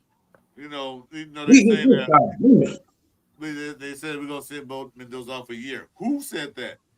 I didn't hear the coaches say that. I didn't hear anybody say that. They said they're gonna sit them and let them develop. You know, you don't know, like you said earlier, like you might get in the fourth game of the season. We don't know. You know, whether Kirk Cousins get hurt or not. We don't know yet. We gotta wait to see. Like I said, time will tell. We got 3 preseason games. The second one's more important because they play one of the best defense in the NFL. So we'll see them out there. And I'm not sure they're not gonna play their stars. We'll answer. I'm not gonna play probably. Maybe he will, maybe he won't. But we'll see a well-coached defensive team play against Fernando Mendoza and the rest of the offense. We'll see how it works out. Cardinals, you know, they look good in preseason in the last game, but you know, they don't tell them what they're gonna do. Yeah. So, you know, it's a wait and see game. Will we be disappointed if they win 5-6 games? I won't. It's expected. Yeah. You know, it's kind of like no surprise. You know, but I want it to be more than 3. Yeah. You know what I mean? Yeah. Like I want us to be moving. You know what I'm saying? At least looking Yeah. like we're getting better. Yeah. Yeah. Yeah. Definitely. I want to see better play on the field. Yeah. Yeah. That's what I want to see. Yeah. What we have, we might lose the game, but we have a chance to win. Yeah. Like the game's over in the first half. Like halftime, game's already over. Like I don't want to see it anymore. Yeah. So if we get worse than pick a game with Gino, because I mean, really, technically, we can't get no worse than that, right? No. I mean, I hope I think we gave up over 65 sacks, somewhere around there. You know, I mean, black offensive line play. I mean, it seems like we can't get nowhere. You know, it should be. I want to say that, but then I'm like, I know. But I don't Because really. like you say, it's a wait and see thing with optimism. You know that we're gonna be better, man, going forward. Yeah, I feel that. I definitely believe that. I definitely believe we will be better. I feel like we'll be in a lot more games this year than we were last year. We'll kind of, you know, if we don't win them, at least we'll be close. You know, closer than we were. Because if we, I mean, that's what we asked for. That's what we were used to. We were used to being in games until the fourth quarter, and that's where everything would fall apart for us. But exactly. You know, but now it's just like shit from the beginning. It's been bad. But like I said, the McDaniels thing set us back, and we're still recovering. And I think we just now kind of broke even a little bit of kind of back to level ground. So everything we build is a plus. You know what I mean? So. I'm gonna say something quick. I definitely agree. Dude, I can't give him a wrench if he's not subscribed to my channel. So, you know, he have to subscribe to my channel to get a wrench. Anyway, yeah, like we said, McDermott says back 5 years. Yeah. With all the things he did. So we still got to rebuild from that fiasco. We got to let Mark Davis sit down and just write checks and not dictate the team. Yeah. You know, everybody tell Brady should be owner. Well, I hate Brady because he did Super Bowl, but that's Brady. He's on our team. He knows football. So he let Brady run the program. Yep. Brady said he wanted spy check, got spy check. Yep. Spy check said he wanted Kubiak, they got Kubiak. Yep. You know, they got the things they want. Like I said, it all has to come together now. Yep. And like I said, this past Saturday when I found out about Maxx Crosby and Kirk Cousins, I was so ecstatic, like, wow, good, finally. Because I said last year, they had to be careful. We finally got adults in the room. No, I thought we did, but we had adolescents in the room. This year, it's not adults. We have grown men in there taking charge. Yeah. You know, it's like this. I'm put an example out there. All right, thanks, Ron, for subscribing. I'll jump in. It's like you got your dad and your mom there, right?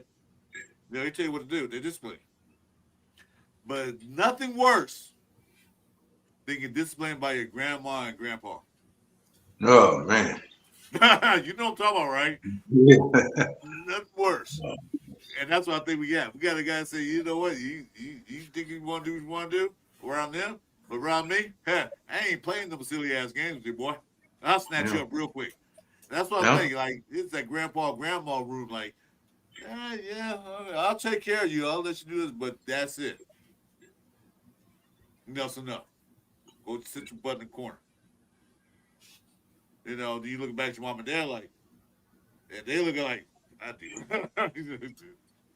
Yeah. That's what I feel. That to me, that's what it feels like. The grandma and grandpa, when you go to their house for dinner, and they say, sit down and sit up straight. You sit up straight immediately. Yeah. So, it's going to be. We have 2.5 hours, man. I'm looking forward to Thursday, man. I really, I just want to see, it's the first game, but I just want to see how we look, offensive line wise and just all the position groups, man, and just, getting ready for the journey, going for the season, man. Like I said, though, I mean, it's how you look at it and what lens do you look at it through. Where do you see the team at and going forward and this and that. So this game will be the first game to just see functionally wise, how do we look? You know? Yeah, like I said, it's gonna be we're gonna look totally different what we've been looking like. We're gonna see different things. We're gonna see something we're not accustomed to. Is that is playing good football. Yeah. That's what I'm looking at. Yes, Yeah. I'm looking forward to that. Yeah, me too. So we'll see. I know. Like I said, the Cardinals played well this past Thursday. Let's see how they do because Beck was throwing his lights out last week. Let's see what we do against our defense. Yeah. Yeah, there we go. So what you got coming up there, Mr. Hall? Anything coming up? Huh? You got anything coming up? Anything this week? Yeah, I'm gonna be on Monday, Wednesday, and Friday, man, tapping in and you know, just edging forward towards Thursday, man, and seeing what we got as far as in our defensive backfield. I've been talking about with Porter, McCoy, and Maxx, man, as far as in that position, and Greedy been making some plays too, man. So just seeing how that's forming out, man, and in the secondary with Stoops and Dalton Johnson, as far as in where they at and they roles at, and so it's just a lot to get to, man. Yeah, it's a lot to see. I'm looking forward to it. Especially with Maxx, I definitely want to see him. That's that cowboy. Yeah. Cowboy. He's been balling. I mean, Yeah. I mean, I know it's practice, but he's been balling out there.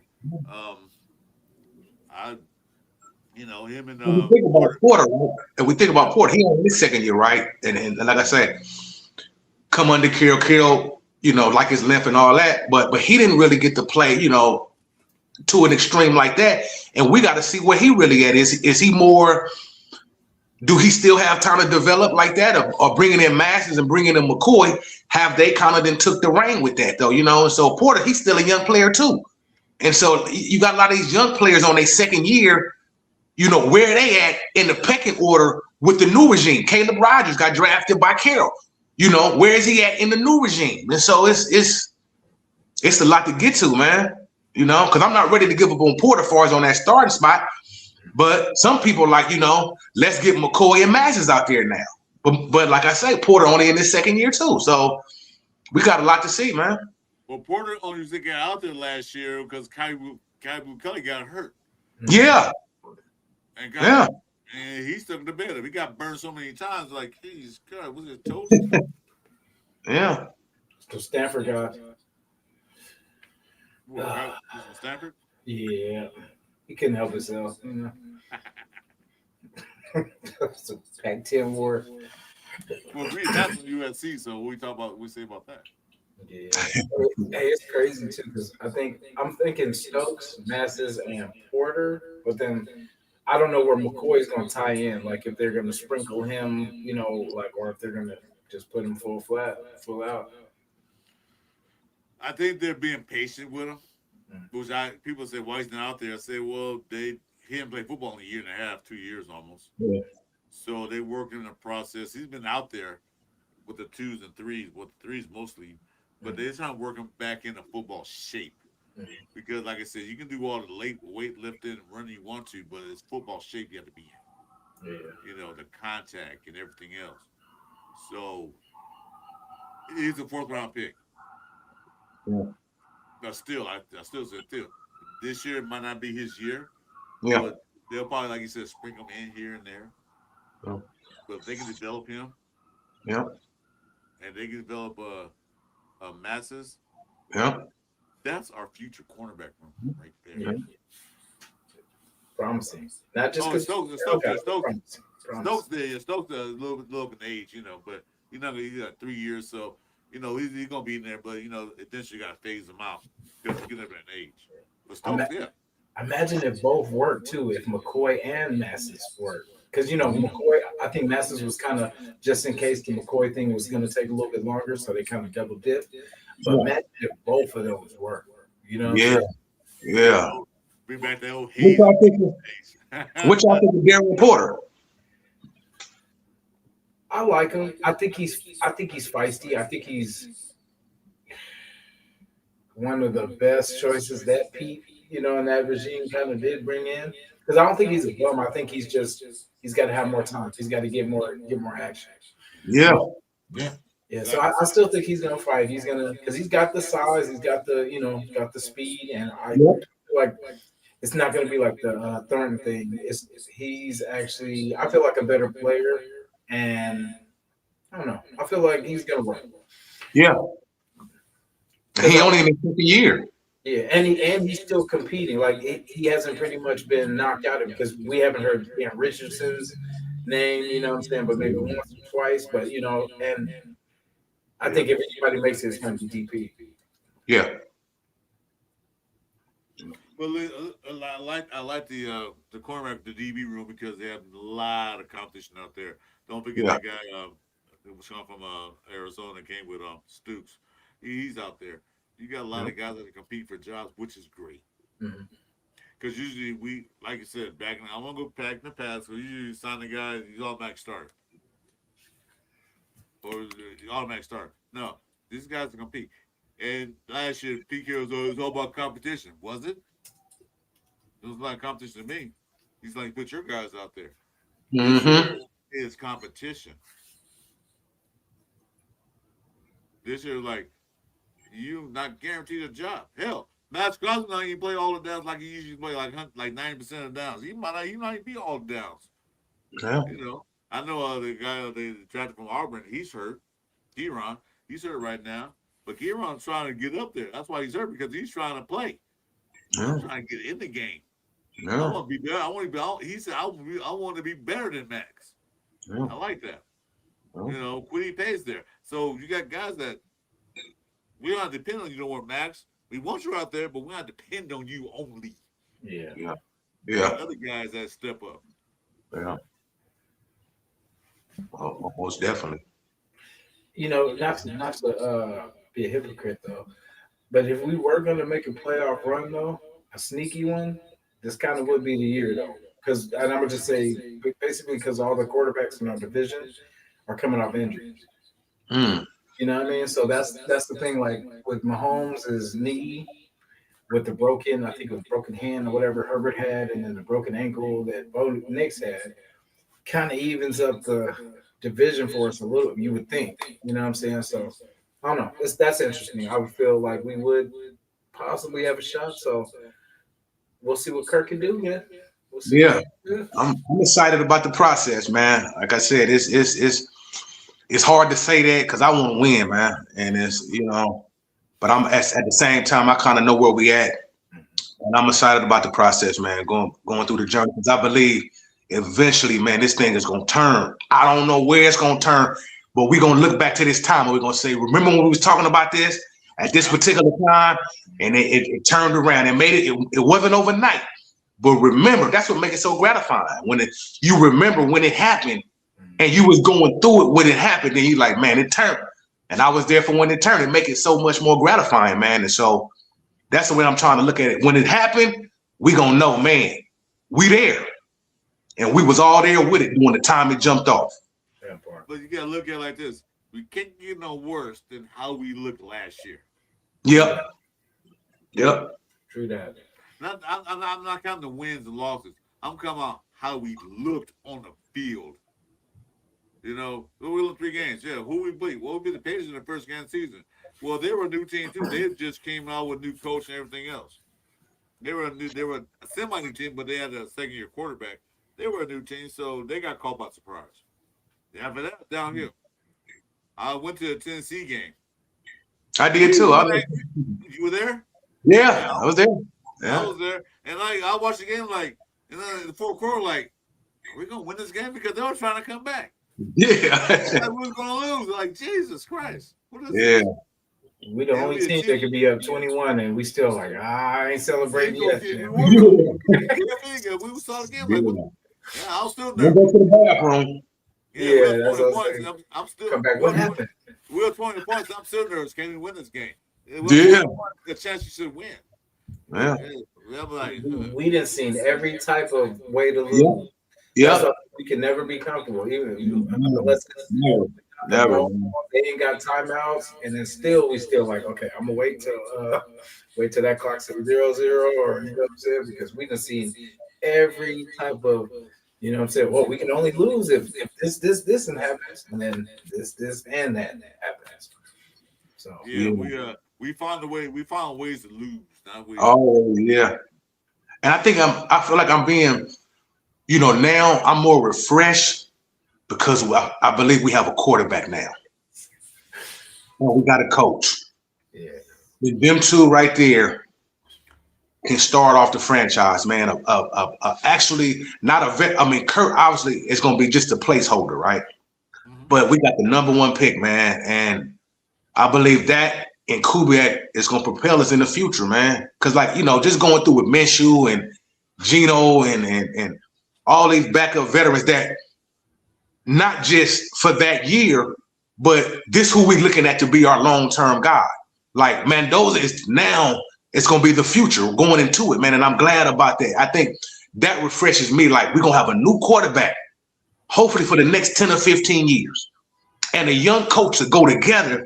If that hit, that coach and that quarterback hit is on, y'all. It's a bit. Yeah, you're right about that. The fans said the same thing after AP that we couldn't get any worse. Then it fell apart after week 1 with Carroll. I'm superstitious. Don't say those words around me. Laugh my ass off. I ain't talking about the win-loss rig. I'm talking about how we looked on the field. Yeah. I'm talking about we won for 5 games with AP. Then we won 3 with Pete. I ain't talking about the win-losses. I'm talking about how we looked on the field. Well, at least with AP, we looked better on the field than we did with Pete Carroll. Yeah. Because after Minshew got hurt, AP said we got our quarterback back, which is AOC. We look a lot better playing. We look like more proficient. That's what I'm talking about. I ain't talking about win losses. So both had 10 game losing streaks too. Which is crazy. Well, that was regarding Minshew, and Byron said he's gonna start because we paid him $11 million. So he's gonna start. That's crazy, yeah. I'm tired of that. So damn that Minshew. All right, guys, I guess we're gonna wrap it up. So Tuesday night, I think we're going back to the Cover 3 show. I'm not sure. Threes, please. Yes, sir. Cover 3 show starts Tuesday night at 6:30, maybe. Or just I would say maybe a little later because of we can start at 2:00 in the morning. I don't care. I have nothing to do. I'm an old man retired, medical retired. I don't do nothing. That would work. No, yeah, we could we'll try to do like 8-ish or something like that, but yeah, Thanks, this Jeff. one's a wild child. Oh shoot. Hold on, man. I'll stay here. Yeah, yeah. Thank y'all for having me on, fellas. Man, you Oh, could you're welcome back anytime, brother. I got your IG account, man. I might hit you up. Hey, come on in. Okay. We have Chewy. Sometimes you get on night. If we don't have a third person, we might just bring you in if you ain't doing that. Yeah. Turn the stove off. Make sure you turn the stove off. He was over there cooking them. I hate to leave at 31 guys in a row. I don't want to leave, but it's, Oh, hey, we might pop back up tonight. Just say, hey, Yeah, I'm cool with that. But I that cook these steaks, man. Then yeah, we do that. Yeah. yes, sir. We have steaks once a year, man. It costs too much. I'm like, what? All right, guys. Hey, thanks for joining Sunday Morning Pillaging with us with RNJ Jason. I'm Chris4Raiders, and our special guest today was Donald Hall. Thank you. Good points, good tips. Make sure you get his channel up, subscribe to his channel, notifications. And said Monday, Wednesdays, you on the show? And Fridays. Monday, Wednesday, and Fridays. Okay. What time are you usually on? Like around 1 o'clock. Oh, you do afternoon? Okay. Yeah, afternoon, yeah. So that'll be 1 o'clock p.m. Pacific time, and check him out. Well, yep, the Pacific time. Yeah, because he's a northern guy. I'm a southern guy. Both guys are northern guys. I'm all about the SoCal here. Yeah, I'm doing the same thing, bro. I gotta clean my pool already quick so we can go swim because it's like 102 degrees right now. Anyway, thanks for joining us. You guys have a good day. Hey, Donald, stay on, folks. We can all just stay on to the after thing. I want to talk to you right quick. Okay. You guys have a good day. Enjoy the rest of your Sunday. Stay safe. Stay cool. Be safe. And I guess just before we leave, it's all about.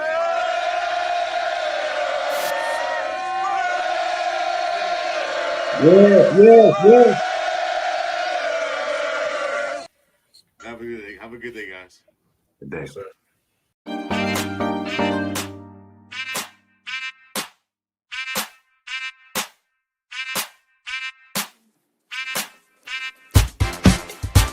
It's the Sunday morning Pillaging show.